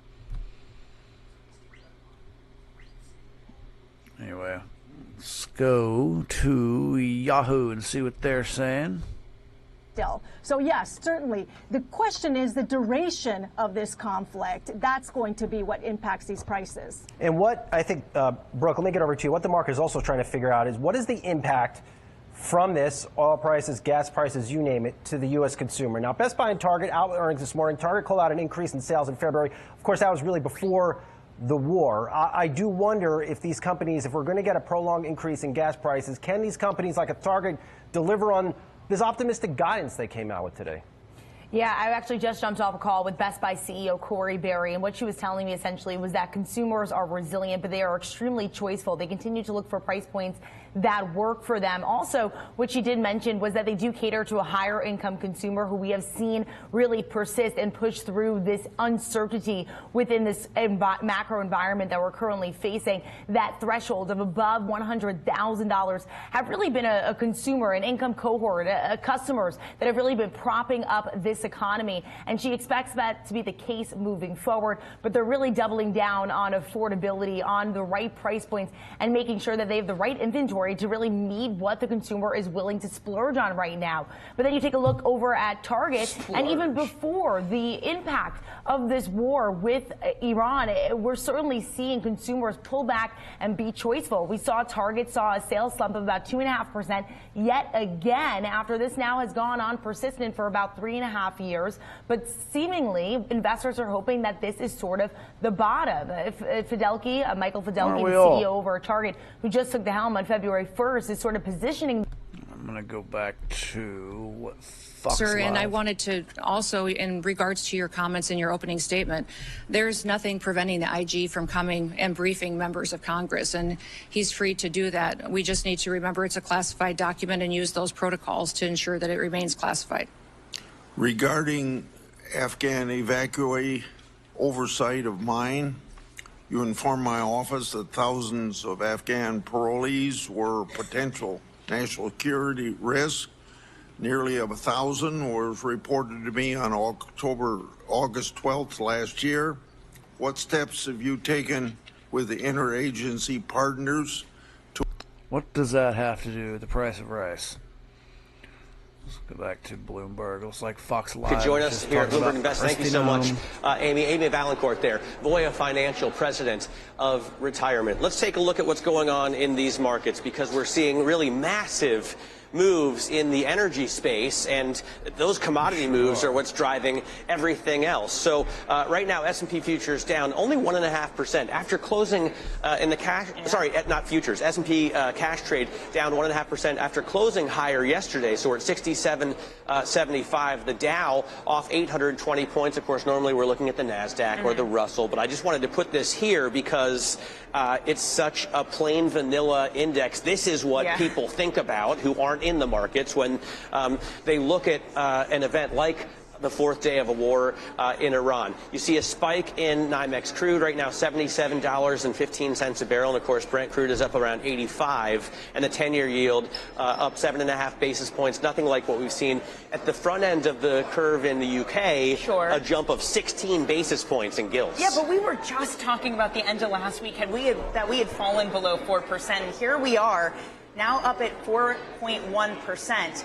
Also, you saw energy surge a lot yesterday, so perhaps that's why energy is not the best performer, even though Brent crude surged yesterday, the biggest jump since March 2020. Looks like By the way, Korea and South Africa that was are only being the affected 56th the biggest most. move in history, despite the fact that U.S. and Israel invaded Iran, killed the supreme leader, and there's so much disruption in energy, but every single sector is down today. This is different than yesterday. Yesterday was a shrug. Today we are paying attention, and Matt, I would go back. I think gold is really interesting today. The fact people aren't moving to that as a safe haven, that it is selling off. Really. Maybe that underscores that it's just gotten frothy and it's acting more as a speculative asset. That's not being bid up today. Yeah, I was going to say it's run up so far so fast, and Yesterday we saw another spike in gold. It was up over $5,300 an ounce. Right now trading at $51.23. We saw a sell-off yesterday actually in silver, and silver's selling off even harder today, down now 8.6%. So really interesting moves in commodities that seem to be driving everything else. In fact, I wanted to take a look at the WIRP world interest rate probability.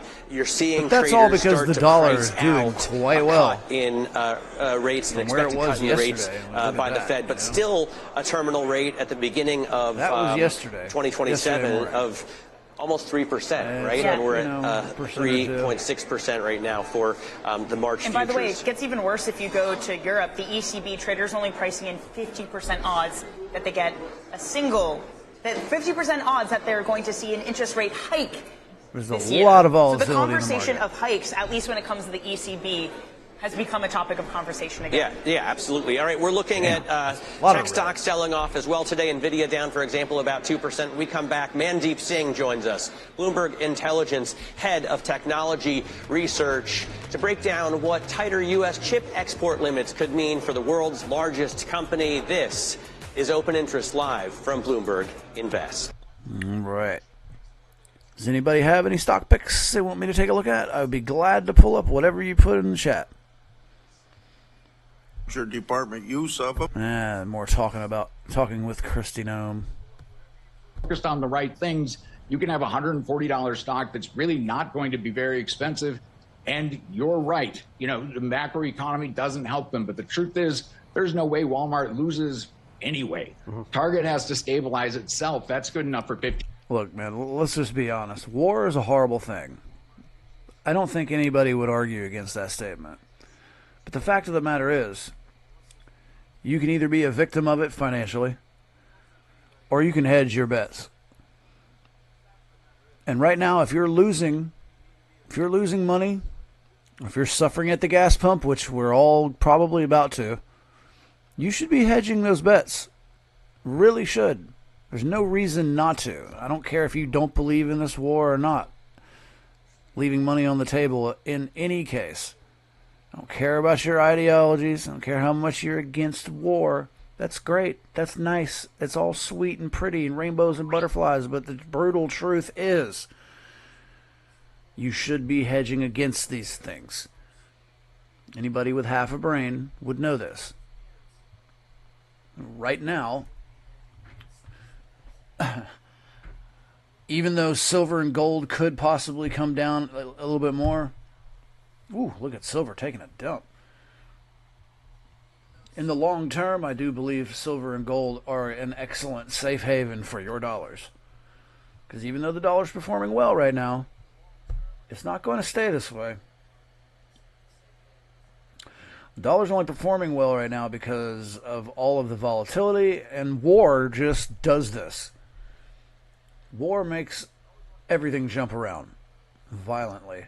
As we can see in the heat map for today, it is blood in the streets. It's a bloodbath. Granted, you're talking 1% and 2% here and there on average. But at the same time, the market's only been open for about 13 minutes. First 30 minutes of the market, it's the most volatile, always. Look at Netflix is doing fine, Walmart's doing fine. Even the energy sector is suffering right now, but that's going to change. It's definitely going to change. You're going to see a rise in oil, most likely. Unless we go to the Red Sea versus the Strait of Hormuz? I don't know how to pronounce that. But, yeah. I do believe, regardless, you're just going to see a spike in oil, whether it's because of gouging or an actual good reason. Gives people financial freedom, and that's a wonderful thing. That's extraordinary. We ride the wave that is Bitcoin. Only on Bloomberg. Bitcoin's down from, it was about to cross 70,000 yesterday. It's being trashed right now.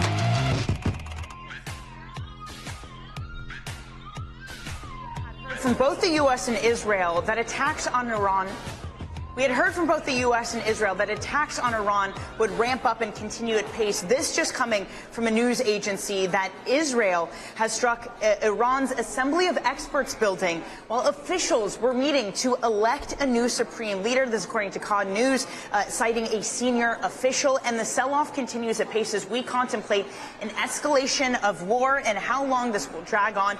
Shares in the S&P now down nearly 2%. The Dow down even more, 2.1%. That blue chip index. More than 1,000 points. More than 1,000 points. A very good point, wow. Matt. NYMEX crude up 8%. And again, it's the move in bonds that has been consistent across the last session and this one. 10-year yields now above 4.1% as we price in a lack of odds of a price cut. And in Europe, pricing in of a rate hike, Matt. Yeah, when we woke up yesterday, the 10-year yield was on its way down, and I thought we'd hit 390 even and maybe go through that. And then when you were on surveillance with John Farrow, all of a sudden it turned around. And as Ven Rom from our MLive team in the UK pointed out, markets are waking up to the idea that a war could cause inflation. You think? Japan's indexes are down. The UK is down. I don't know what country that is, but it's down. Markets around the world are down, down, down.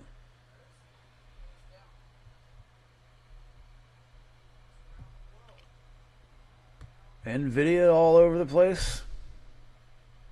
Oh, I didn't want to do that. Apple is bouncing around.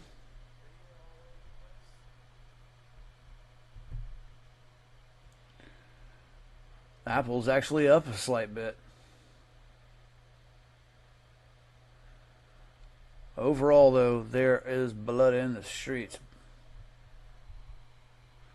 I hate that war causes so much suffering. I really do. But sometimes these things have to happen. Iran is long overdue. They are long overdue to have their ridiculous theocracy challenged. I think it's amazing how fast the Ayatollah was. I mean, wow. You talk about fast. It was what, less than 24 hours? I want to say it was about 12 hours or something like that. I mean, that's incredible.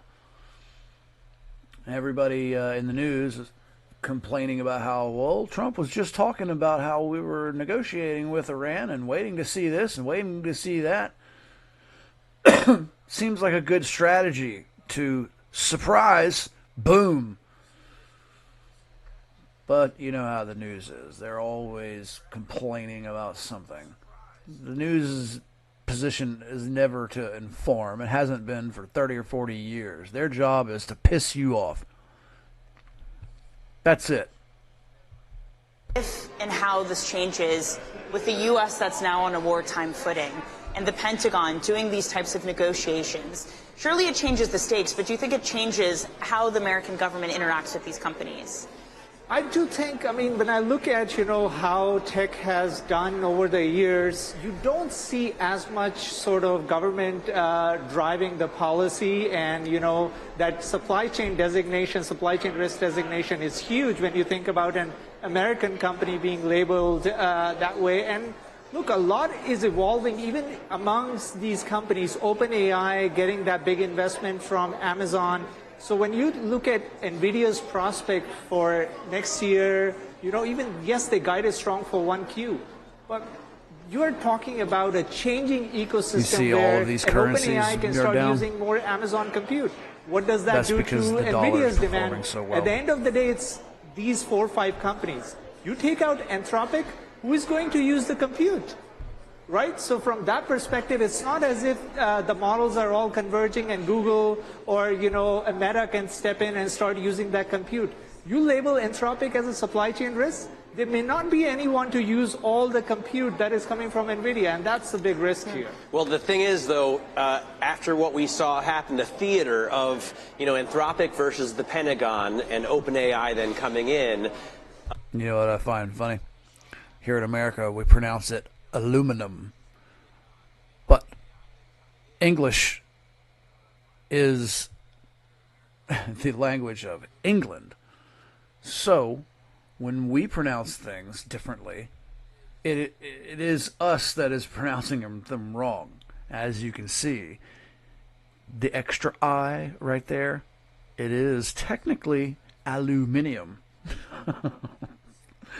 This debate is hilarious in my opinion. I don't particularly care. I'll call it aluminum all day myself. But it's technically aluminium. It is their language. And we here in America, we have changed certain things, you know. That's nothing new. God, look at all that red. Nvidia trying to make a bit of a recovery.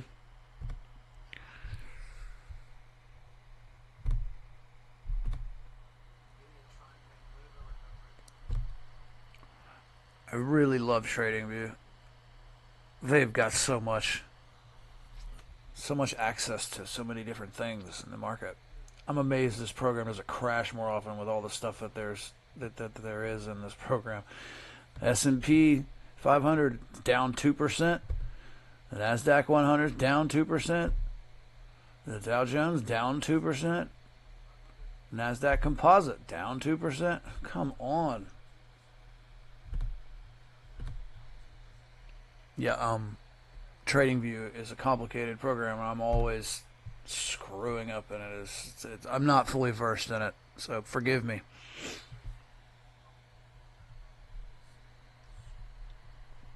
Looks like we've got some new people watching. Make sure you click the subscribe or the follow button. And drop a like if you would. I'd really appreciate it. This is a small channel and we're growing. Maybe comment what you'd like to see done differently. See if you'd like me to pull anything up. Look at Battalion Oil. Wow.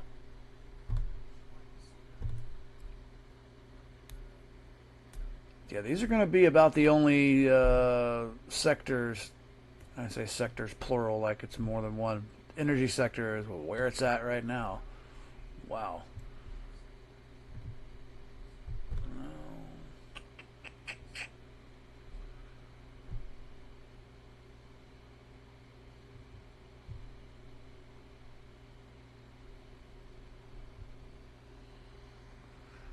Wow, Battalion Oil's killing it. Congratulations if you called this one.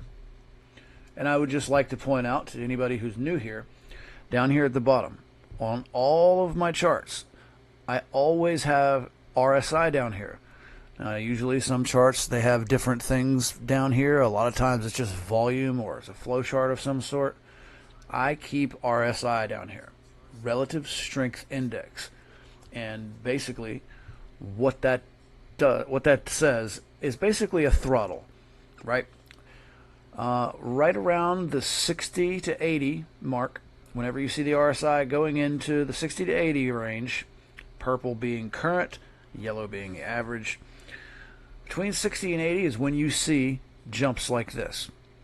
And the higher it goes, the faster and harder it's pumping up. However, once it gets above 70-ish, 80-ish, that is when it gets overheated. And you can then expect it to come down. Now, conversely, when RSI gets down below 40, gets in the 30s, it's going to come down. But when you see it go down into the teens, it's crashing even harder, and you can expect it to pop back in the other direction. There's a sweet spot in there.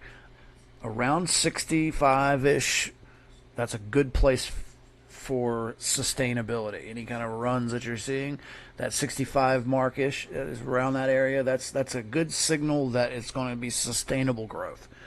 When it stays high like this, typically that means it's not going to last. I give that a little bit of an exception in this case because we're at war and we have such high volatility.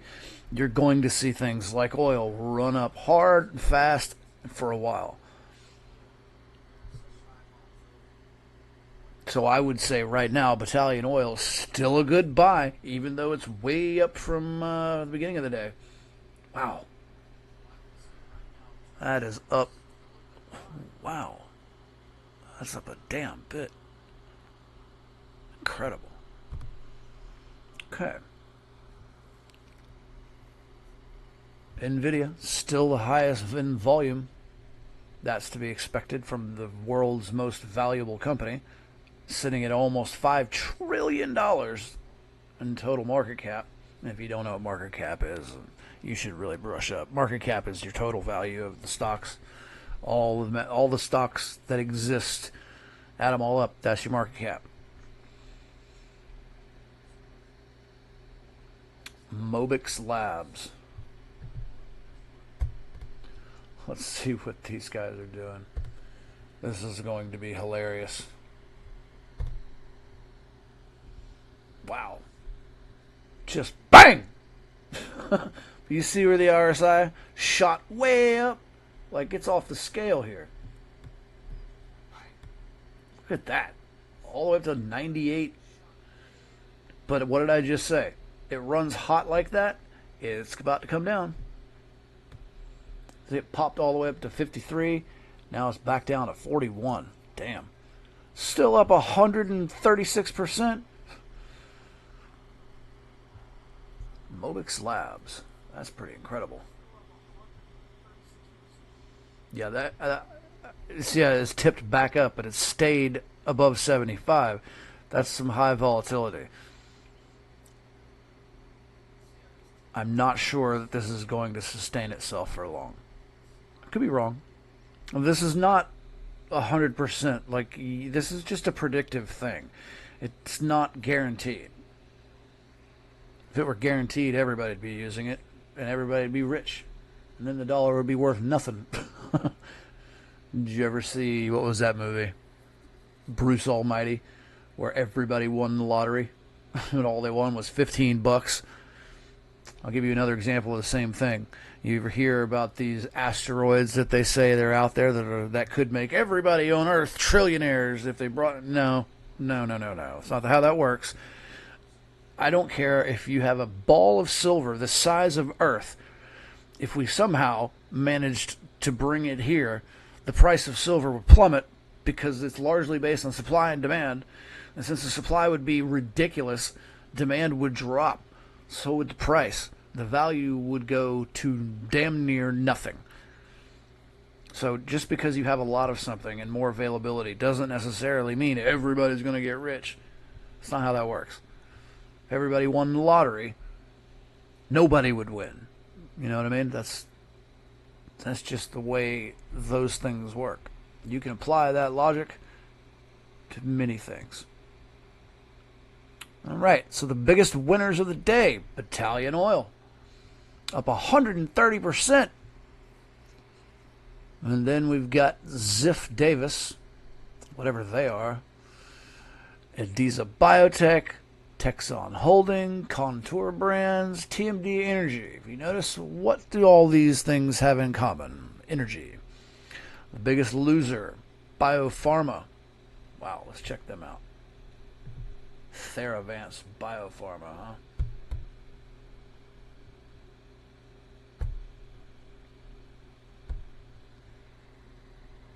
Ouch. Down 30%. Now, you see the RSI?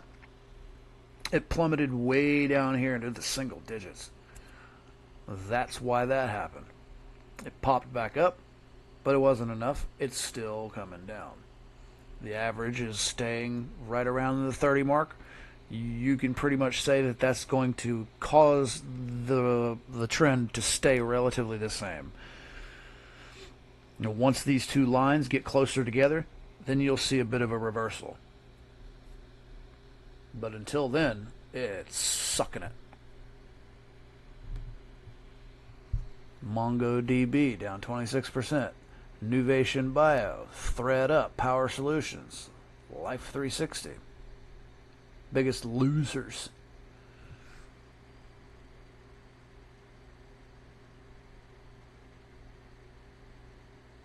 Microsoft eating it.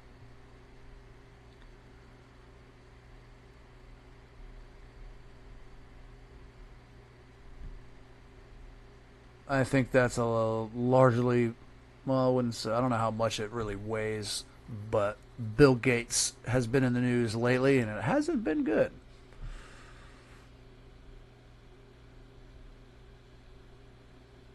Wow, Silvano Fashion Group has overtaken Amazon as the world's largest employer. Really? Wow. Amazon's got a lot of employees. It's pretty close, though. 1.6 million. I didn't expect Volkswagen to be on this list. Amazing.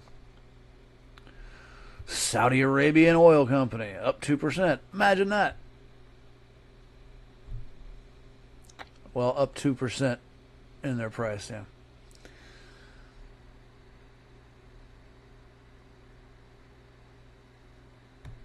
Some of these IPOs that are happening today and tomorrow, this might not be a good time to introduce your company to the stock market, fellas.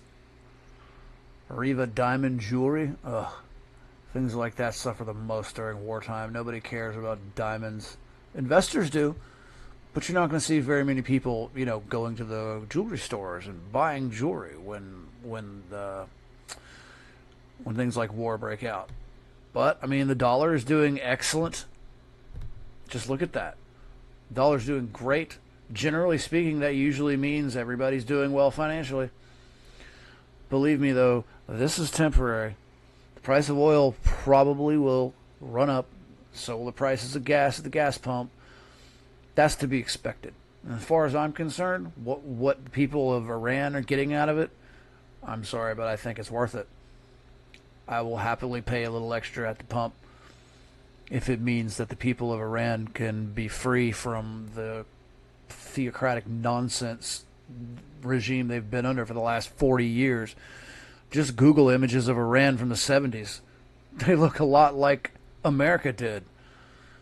Women used to actually be able to have their faces exposed, which really trips me out because of how much, before Trump was elected, all I heard from the left was how if Trump is elected into office, we're going to see a Handmaid's style type reality. I'm sorry, I'm stuttering. This is an echo in my ear.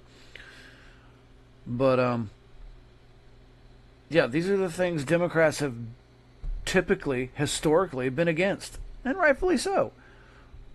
But they believed that was where America was headed. But now, we're actually fighting against such a thing, where a Handmaid's type reality is a reality in Iran, where women have to cover themselves or be subject to imprisonment or worse. The people of Iran are celebrating in the street. Yet these people are protesting? Let's be straight about it. They're just protesting anything Trump does.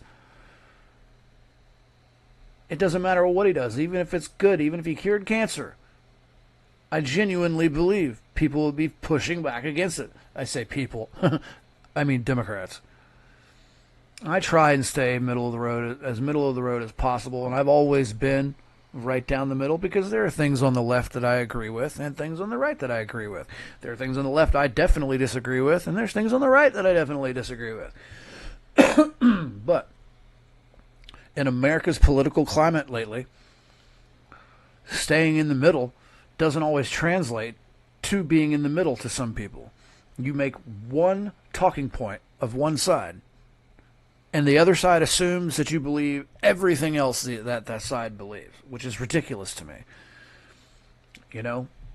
I'm not going to talk about my personal beliefs because that's not the point of this channel. We're here to talk about money, and everybody's welcome here. I don't want to alienate anybody. We all have different beliefs. But, yeah, I've recently lost family members because of the division of our political situation here in America. I have an aunt. I won't name her by name. But I have an aunt who genuinely believed that we were on our way to a Handmaid's Tale type reality if Trump were to be elected. She is a bleeding heart liberal. And you know what? She's family. Blood is thicker than water. I've never cared about what her politics are. That's her personal choice. It never really impacted our relationship, as it should. It shouldn't. But when Trump was elected, she was literally one of these people that you see people making the funny videos about where they put music to the people screaming in their cars and flipping out over Trump. She was that bad. She spent the next 2 weeks on her porch rambling about what this meant for the country. Now, I have a homosexual cousin, and she is married to another woman, and they have an adopted kid. Now, I don't give a damn. That's their personal choice. I still love them. They're my family. I don't care about any of that. They don't exactly, their sexuality is not the focal point of their existence. You know what I mean? So they're not quite as insufferable as some of these people can be. So my aunt, when Donald Trump was elected, actually, now this is the sweetest woman that I've ever known. I love her to death. But she calls me up and actually said to me, I can't even say what she said because I will definitely get demonetized for it. But she actually said that it was a matter of time before my gay cousin had their doors kicked in and had their adopted child taken from them so that, and I quote, so that old white men could teach this child how to give other old white men.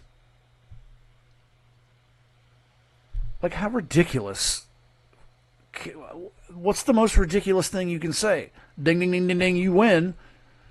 None of that has happened. In fact, the only country in the world right now that anybody's focused on is Iran, where they have been living under a Handmaid's Tale type reality. And what are these Democrats doing? They're out there protesting against the war again. Come on.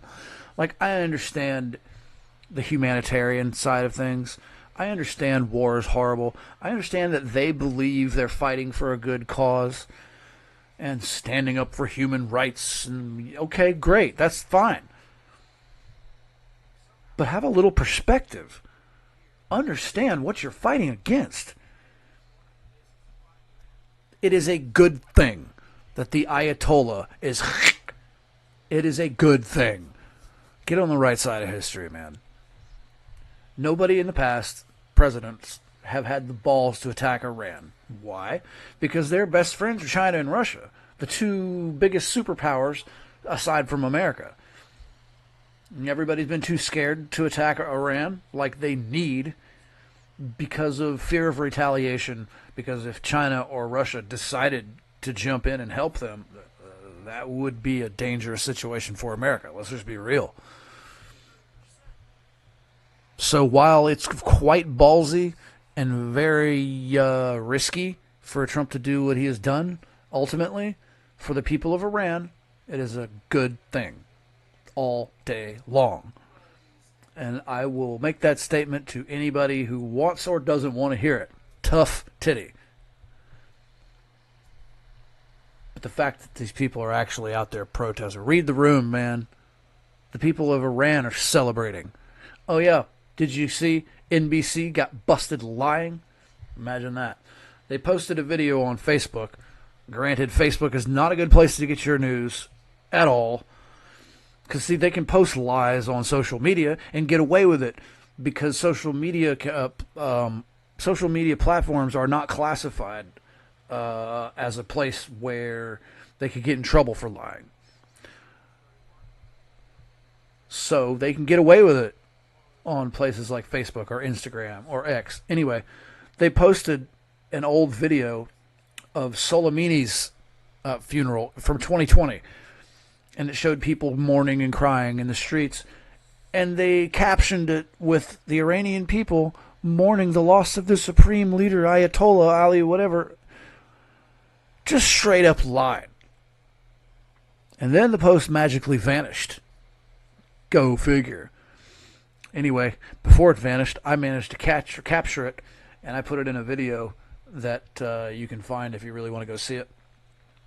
But yeah, they straight up got busted. Retraction issued? Of course not. But they do this to stoke the flames of dissent and anger. Their media's job hasn't been to inform for decades. Their job is to piss you off. And if you fall for it, I feel sorry for you. Magnified in terms of their fortress balance sheet and market share because they were good managers of risk and good managers of underwriting. I believe the same thing is going to happen in investment markets. Investment markets, people made choices. If you wanted a higher dividend, you could take more risk, you could lend to smaller companies, you could do more PIK, you could invest in equity and preferred, not just first lien, and you could run with a lot of leverage. Okay. Let's see what Yahoo's saying. But you know, the U.S. is conducting quite a bit of high volume of strikes. You know, probably the most we've seen in recent times, maybe in the history. You know, post. Drop a comment in the chat if there's anything you'd like me to pull up and look at. In recent times, you're seeing a lot of expenditure of our ordinance right now. So we'll see how this plays out. But it's definitely, you know, it's an issue, obviously. Okay, so let's talk about then sort of financially and stock-wise what this is going to mean for these. I want to hear what Fox Now is saying. See if they moved on. Nope, they're still Christine Oming to death over here. On ICE deportation flights Does it have a last bedroom year. in it? I believe it's being refurbished and not having a bedroom in it. So it is being refurbished. What? Uh-huh. Majority of the companies that you see that are public today, everyone was $40 billion in 2008. Yeah. We're now close to $1 trillion, Blackstone more, KKR a little less. This is not good management, or not solely good management. This is a function of structural change in our marketplace. And that structural change is continuing, and the reward for good work is actually more work. In our case, it's managing more money. And I think that is where we're heading. I think this will be a shakeout. I don't think it is going to be short term. I think the 30% overhang of geopolitics, inflation, technological change is now here. It was foreseeable, not maybe exactly how it occurred, but it was foreseeable, it was predictable. And all you can do is have been a good underwriter, a good risk manager, have done a small number of stupid things. And by the way, we've lived in an environment of tight spread. If you were a good risk manager, you are going to make more money this year and next year if it continues than you ever have before because you've been risk off. And so that's always the bifurcation of minds. First, you want to play defense and make sure, in fact, you've done what you think you have done, which is manage good risk. And then you want to play offense. Do you think, though, you're going to end up with mega mergers in this bit? I mean, that's what happened in banks at some point. I don't think so, because I think that we are limited by two other factors.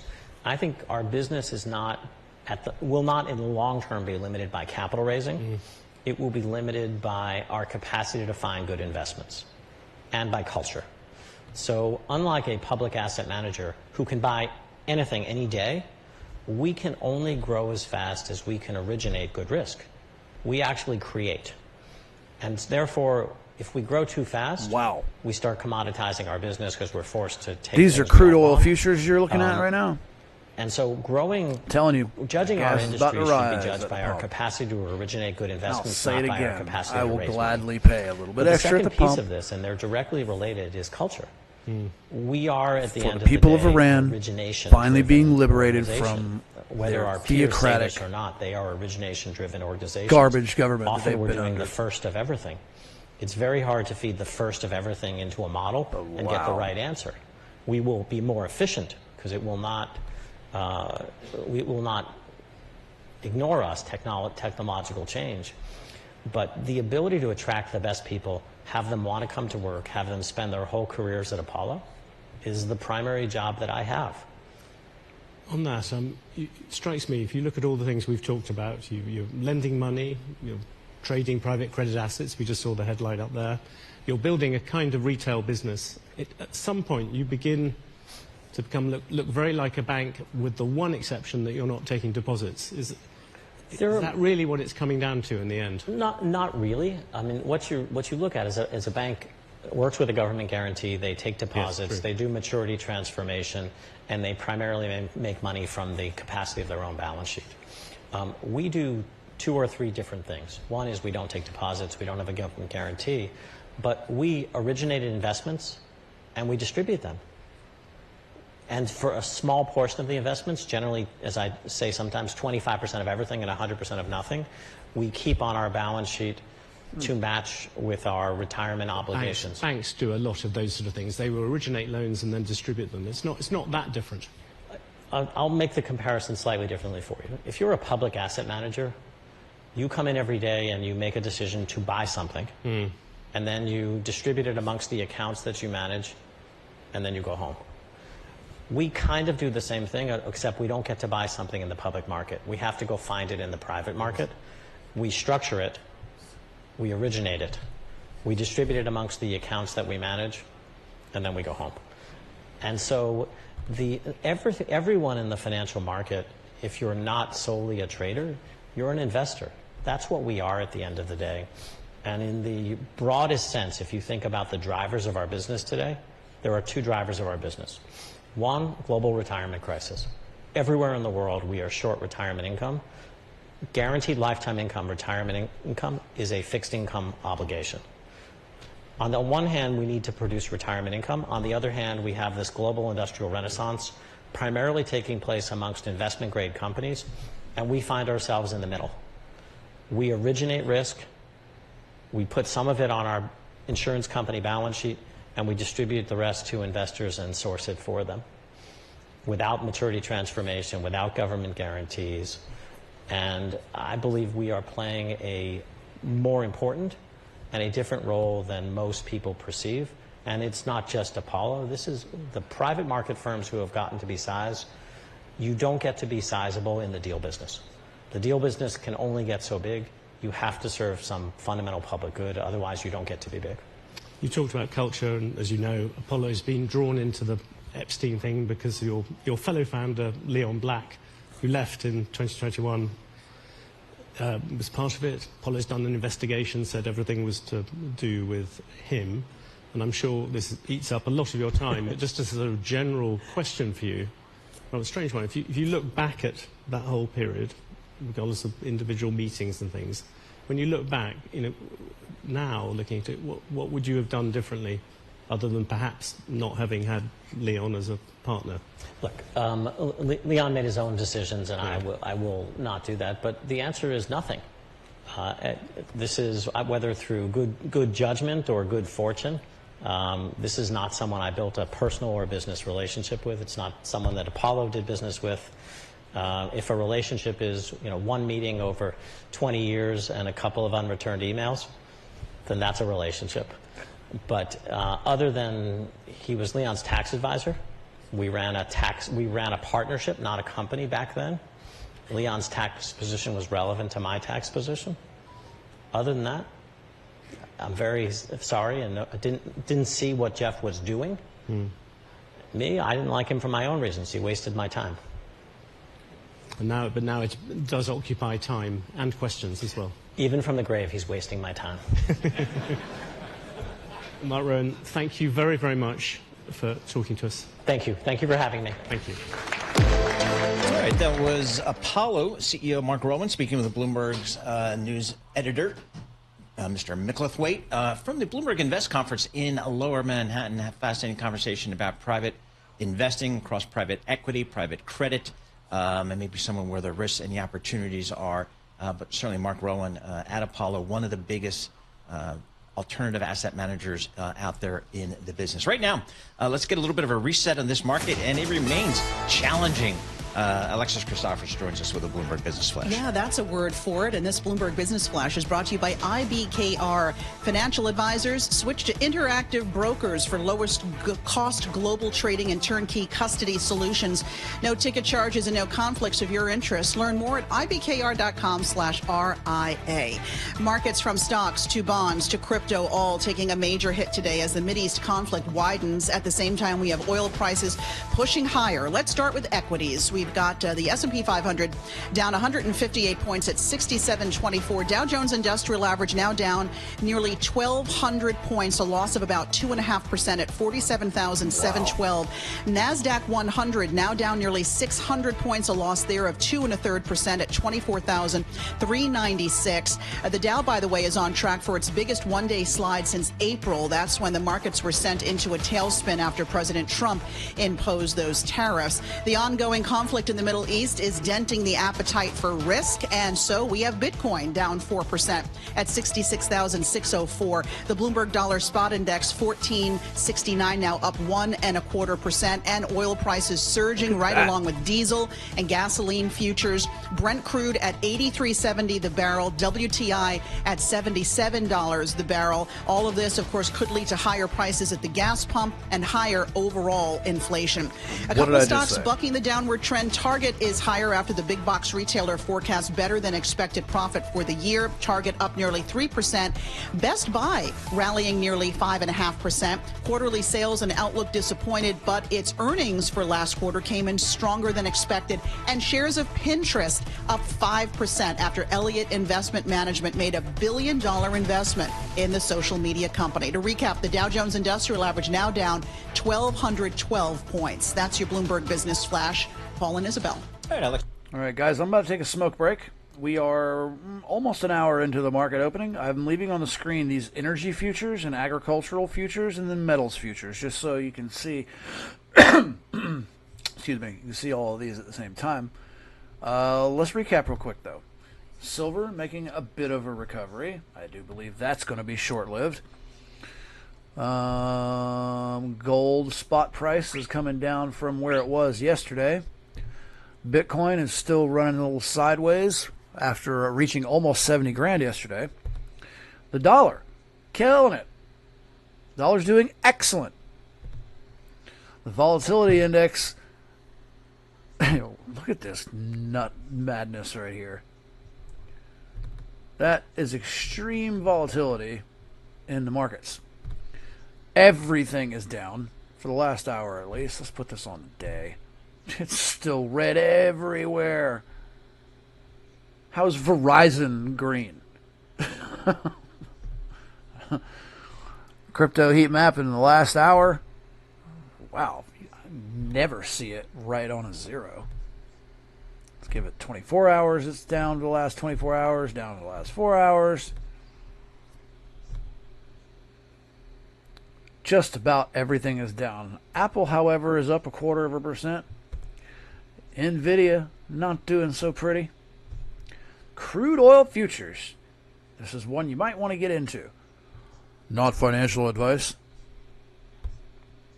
Right. Well, I'm going to leave that on the screen, and I am going for a smoke break. Drop some ticker symbols in the chat, and let's talk about them.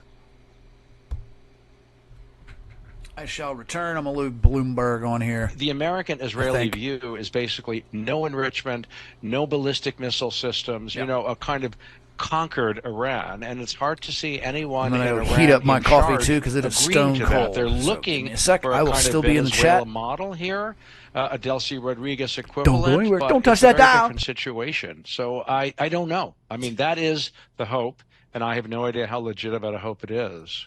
How big of a development was it, Ethan? You mentioned earlier about how Iran has retaliated against other countries in the region. How big of a development is that for the region in general? It feels to me very big. I mean, one of the things that's happened in the last few years is these Gulf countries kind of coming to some arrangement with Iran to no longer be its firm enemy. And it's fascinating to me that Iran felt that the way to bring this war to an end would be to go after those countries and get them to ask the United States, to demand of the United States that they stop this war. And I'm not sure that it's partially had that effect. I think Qatar has said that to the U.S., but the Saudis and the Emiratis and others have said, whoa, these guys are really bad news for us, and we need to stand up for ourselves. We need help in fighting against them. I don't know where this is going. It's very unclear. But it's not clear to me that this was a wise move on the part of Iran at all, just as I don't think, it's bombing of Cyprus and affecting the British that way. It's a very strange thing to do from my perspective. What about the White House? How much political runway do they really have for maybe a 4 or 5 week campaign or even beyond that? I think that's a great question. I'm in Israel, and it's very difficult for me to say anything smarter than what you could say about it. It seems so counterintuitive to begin with that President Trump would become this kind of foreign policy actor. He ran on such a different platform, and his base is so uninterested in this kind of stuff. And yet here we are. And for the moment, it seems like the Republicans in Congress are backing him. And so, how long is I would if I had to guess, I would guess we have 2 weeks before it gets problematic politically. So it's been 4 days. We shall see. Ethan, just about 30 seconds left. What's the feeling for the folks on the street in Israel? How much support do they have for the actions here, both by Israel and the U.S.? So the Israelis are thrilled by what's going on. They just couldn't imagine a better scenario from their perspective of the greatest superpower in the world, helping them take down a regime that has called for their destruction, that has funded and armed proxies in the region to come after them, that has put a clock in the middle of Tehran counting down the days before Israel is destroyed. So there is a lot of patience here for what's going on, believe me. Ethan, thank you so much. We appreciate getting your perspective. Ethan Bronner, he is Israel bureau chief for Bloomberg News based in Tel Aviv, just giving us the great perspective of the average person on the street in Israel as this conflict unfolds. Getting back to these markets, this sell-off continues here, gaining some momentum with the S&P down 2.4% and the NASDAQ off 2.7%. Let's check in with Frank Monken. He is head of macro trading at Buffalo Bayou. Frank, you see these times of dislocation here. This one caused by geopolitics.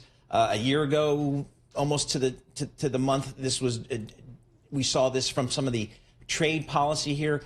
With some hindsight here, how do you deal with these periods of dislocation? Hey there, guys. Thanks for having me on. Well, listen, here we are again. It's another geopolitical flare-up. This one is just a pretty serious one here. I think the key really is, especially for people sitting in commodity spaces, is that the Strait of Hormuz has been kind of the tail risk that everybody has feared. Now we're here. That tail risk has been realized. And usually when tail risks like these get realized, the next step is really policy response and what that's going to look like. And that basically means, how long is this, conflict's going to take? Are we talking 2 weeks? Are we talking 2 months? And I think that's going to dictate, what policy, goes from here onwards. But I think it's very important to kind of differentiate this particular flare-up versus, the Ukraine-Russia war, for instance, where the U.S. wasn't really an active participant. Now the U.S. is an active participant, is actually one of the key instigators of the conflict. So there's a lot of responsibility in the U.S. to make sure that this thing doesn't really escalate, especially when it comes to the prospect of higher energy costs here in the U.S. And that's an item that on the administration agenda that they ran on to make sure to rein in inflation. So that is a problem. And if you add on top of that, the fact that we're in the midterms year, I think it complicates the calculus even more. So I think the question really is where's the threshold for this administration to start looking for ways to find an off-ramp to this situation and try and de-escalate things to make sure that things don't unravel, particularly when it comes to inflation. And in your note, you did say that the length of the disruption matters more than the severity. So if the conflict lasts for 4 to 5 weeks, which is what is consensus right now, although no one really knows what will happen, what asset classes are most vulnerable in your view?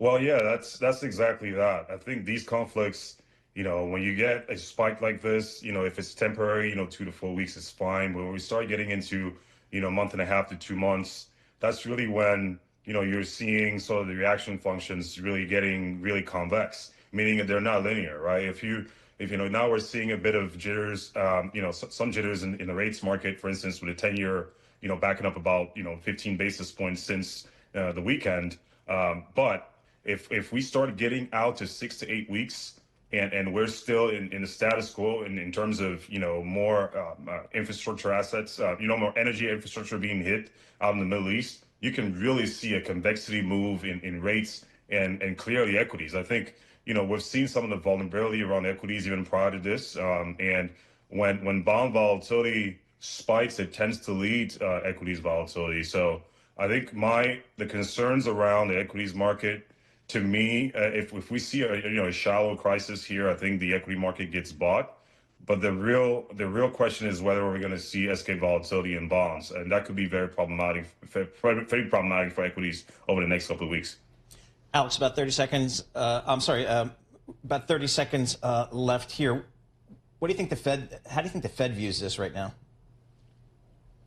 Well, I think the same convexity argument in terms of reaction function also applies to the Fed.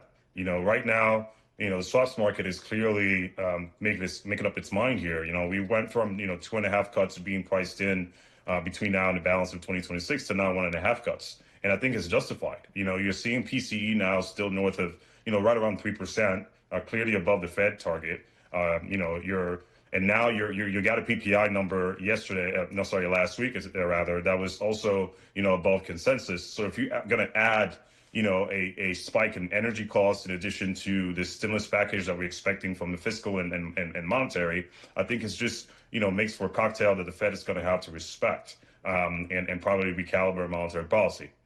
So we're keeping an eye on that, and I think it's going to be very tricky again, and especially the Fed being meddled with all the, you know, the political wrangles that we're seeing, you know, going into the midterm this year. All right, Frank, thanks so much. Really appreciate it. Frank Malcolm, he's head of macro trading at Buffalo Bayou. And one of the things, Isabel, is for the president to also deal with is the negative political ramification of higher energy prices. I mean, Alexis was just reporting that gas prices at the pump went up a dime just overnight. And that's going to start, people are going to notice that, even if they don't pay attention to geopolitics. Yes, and what will it mean for inflation? This is the thing that the Fed and the government is really just trying to get a handle of. And I think economically, UBS came up with long-term issues, and I'm just going to name two: warfare and associated risk. It's magnified by sensationalism on social media. And the second they brought up is just the fiscal cost to the U.S. It seems to be rising. I mean, these are expensive to fund absolutely. These One of the things. big movers obviously out there is global energy. Brent up 8% here to $84 a barrel. We touched 85 just a moment ago. Alex Longley, oil trader reporter for Bloomberg News, joins us from London. Alex, I guess the latest question is just the Strait of Hormuz. This thing is closed. How much of an impact is that on global oil flows? It's an enormous impact. The Strait handles about a fifth of the world's exports. As you know, the Middle East is a major producing region, and really, what's impacting markets here isn't the notion of kind of a closure in the sense that oil markets have long feared about Iran deciding unilaterally that it would do something like mine the Strait of Hormuz and make it impossible for ships to transit. The issue here is that from the moment this conflict began, the risk of sailing through the Strait of Hormuz was too great, and even the U.S. military, to a certain extent, has advised ships in the region about that risk, and that is preventing both ships inside the Arabian Gulf from getting out and ships outside from getting in. And that's why we're starting to see an impact in oil markets of this kind of lack of availability of ships to transport oil from the Middle East to the rest of the world. What risk do shippers face in the Red Sea, especially given threats from, let's say, the Yemen's Houthi force? And how might that impact freight rates, insurance costs, and others? Yeah, the Red Sea is obviously a kind of huge associated risk to this. I think for a lot of people, whether that's ship owners, whether that's insurers, whether that's oil traders, at the moment, so much of their focus is on what's happening in the Persian Gulf and in the Gulf of Oman, that they're probably not spending quite as much time looking at that Red Sea risk. There is clearly a risk that we see a kind of a renewed set of attacks from the Houthis, and that kind of freshly threatens vessel traffic through the Red Sea. But I think the main thing to keep in mind on the Red Sea side is that we never saw a return, even after Houthi attacks slowed down, of the kind of original levels of traffic that we saw before those attacks began in late 2022 and early 2023. Alex, about 30 seconds left. What do you think the next milepost the energy traders are looking for, do you think? This is a situation that's going hour by hour and day by day. I think we've just gone past one of the big sort of milestones that we're seeing, which is reduction in output from Middle Eastern nations. I think the next thing that traders are looking for are whether we see more widespread reductions in production from countries nearby, or whether we see some kind of move to help open up the strait, particularly by the US, and whether we're seeing any tangible steps in either of those regards. It's certainly unclear at the moment, but that's exactly what traders, ship owners, insurance companies are all kind of scrambling to find out literally as we speak at the moment. Alex, thank you so much for joining us. Really appreciate your reporting. Alex Longley, oil trader reporter for Bloomberg News. He is based in London. And again, we're seeing big moves in global energy. WTI crude oil, that's the U.S. benchmark, that's up 8.5% here to $77.22. Brent, the global benchmark, that is up 7.7% to $83.78. Again, WTI, $77. We were at, below 60 just a couple of months ago. So a big surge in the cost of oil, which is finding its way to the pump. And again, the pump price up a dime overnight on average across the U.S. So it's starting to be seen and will be felt by consumers. More coming up. This is Bloomberg.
markets, headlines, and breaking news 24 hours a day at Bloomberg.com, Bloomberg Television, and the Bloomberg Business app. This is a Bloomberg Business Flash.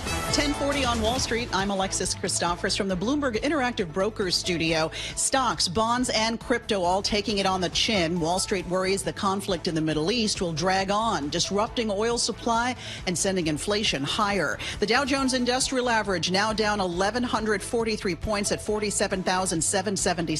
The S&P 500 down 147 points, while the NASDAQ 100 is down 575 points. Each of those indexes down more than 2%. The Russell 2000 is down about 3.5% right now at 2564.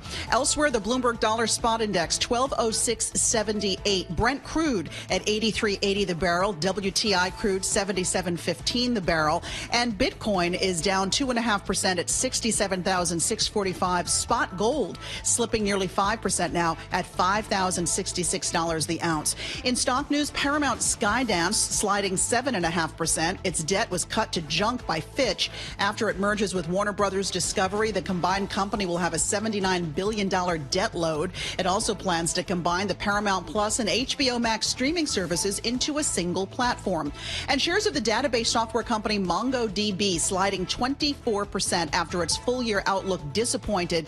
And we've got shares of the Swiss running shoe maker On Holding down 13%. Profit and sales climbed last quarter, but its outlook for the current year underwhelmed. That's your Bloomberg Business Flash. Paul and Isabel.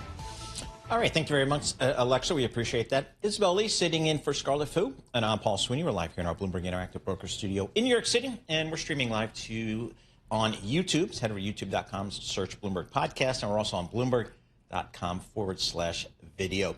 The U.S.-Israeli war on Iran has entered its fourth day, with oil and gas prices surging and the world adjusting to a conflict that President Donald Trump says has no fixed timeline. And now we're seeing other countries in the region being pulled into the conflict, with Iranian response hitting a number of countries in the region.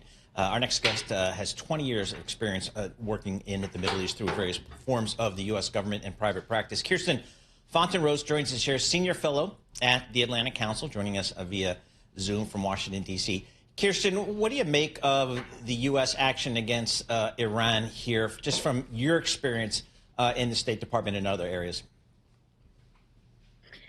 If the question is, why are we doing this now, or why is the U.S. getting involved, there are two answers.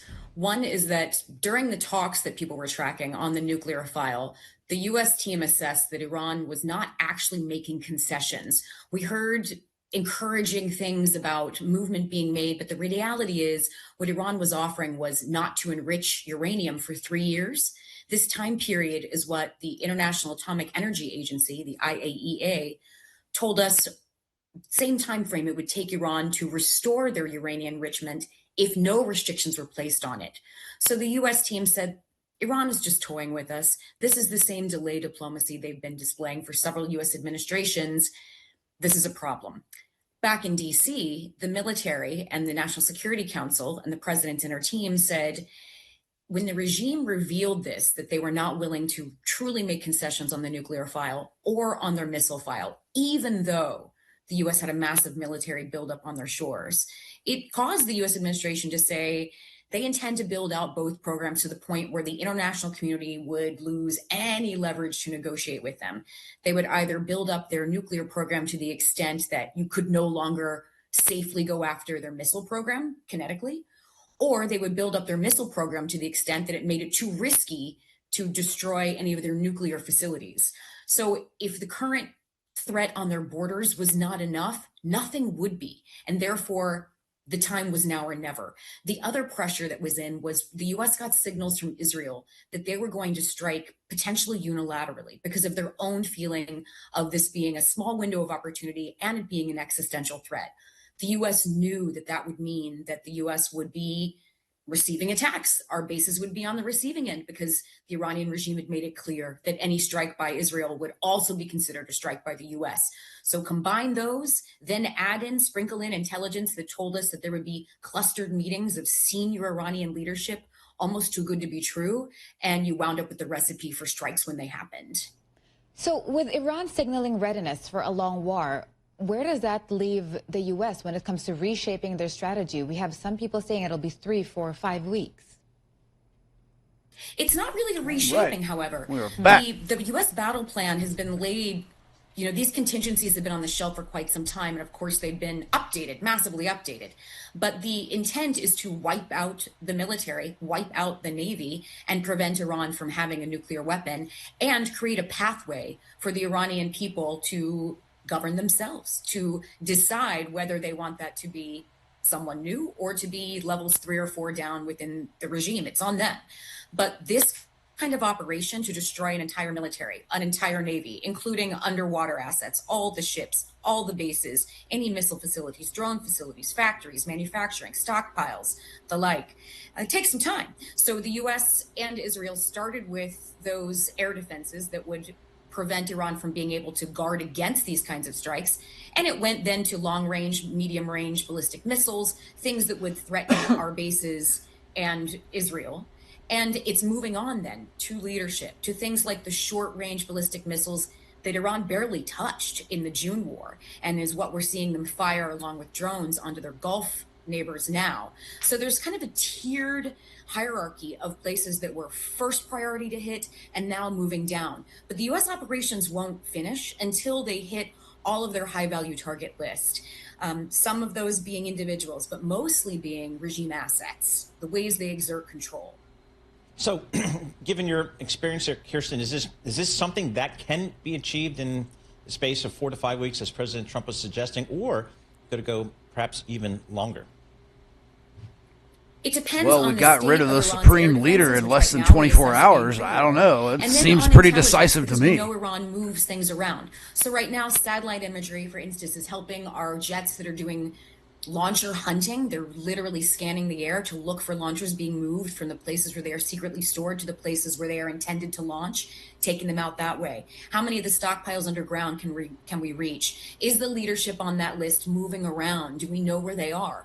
So it's the battle plan is there. It's just whether or not intelligence shifts day to day that lays out whether or not the timeline stays solid or not. It also will depend on some geopolitical factors. How is the economy reacting around the world? What kind of damage is coming to Gulf partners? It's not that things like damage would cut short U.S. operations. In fact, if anything, it would probably speed them up. What are the odds that Gulf states like Qatar or UAE will be pulled deeper into a direct confrontation, perhaps? Well, the U.S. may not even want that.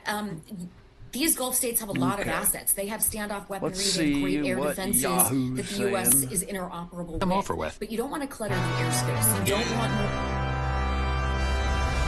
Not saying much. But they're in commercials, and I'll try and spare you from it. Our YouTube stream, once again, you can watch this without commercial interruption. We'll head back to that in just a moment here. Also keeping an eye on the White House as President Trump said to have that meeting with the German Chancellor. That's slated for 11:15 a.m. Eastern time. We're keeping an eye on that feed there as well. Stay with us on Live Now from Fox.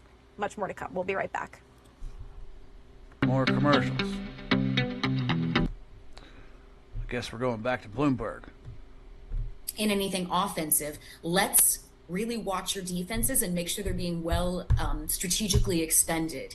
And then if we're going to use things like your standoff weapons, Still a lot of red. Coordinate targeting. We want to really limit civilian casualties. Dollar's coming here. down a little That's bit. A big percentage Volatility of is the planning still through the has roof. gone into how to limit those civilian casualties. But when you look around, even them participating in air defense look at is that. a contribution.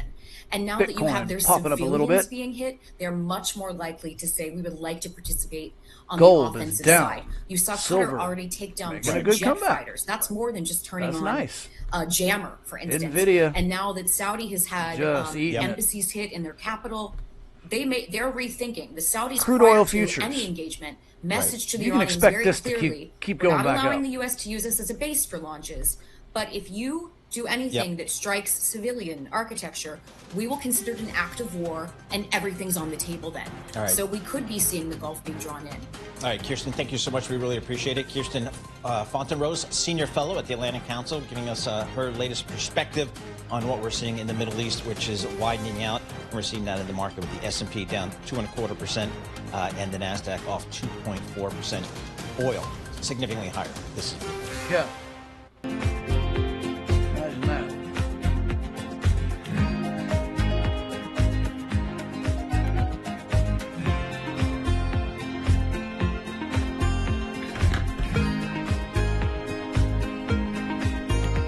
I hate to bore you guys with commercials. I do my best to filter them out. If y'all are still seeing commercials, I am so sorry.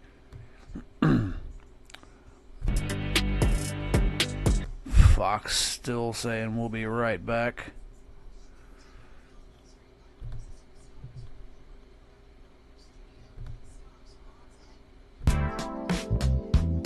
Yahoo. Everybody's on commercials right now.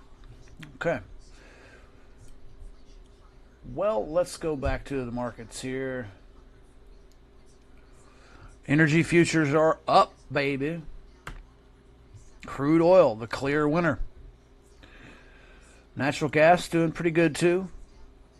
But look at that. Crude oil futures, Brent crude futures, New York Harbor, Henry Hub. All your metals are down. But that is due to a very well performing dollar. Since around midnight, it has just been a steady climb. You've got some healthy consolidation going on right here. But this probably won't go too very much lower. It may come down to about right here and bounce off of this and continue its way up. But you can pretty much draw a line.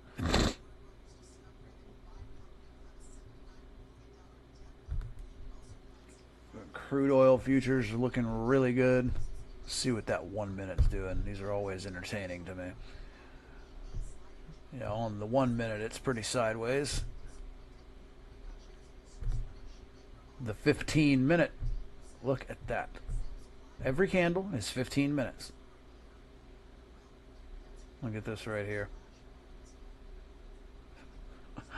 This was somebody taking a lot of profit, and then everybody seeing this climb and then buying back in. Probably some major players in there manipulating things because, you know, that's what happens.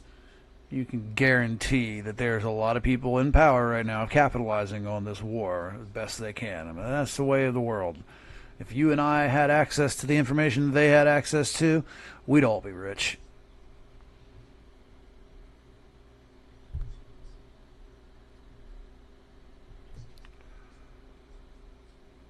Looks like silver futures and platinum are the platinum and palladium and silver both down a good amount. Platinum in particular down 12% for the futures. Currencies around the world are suffering.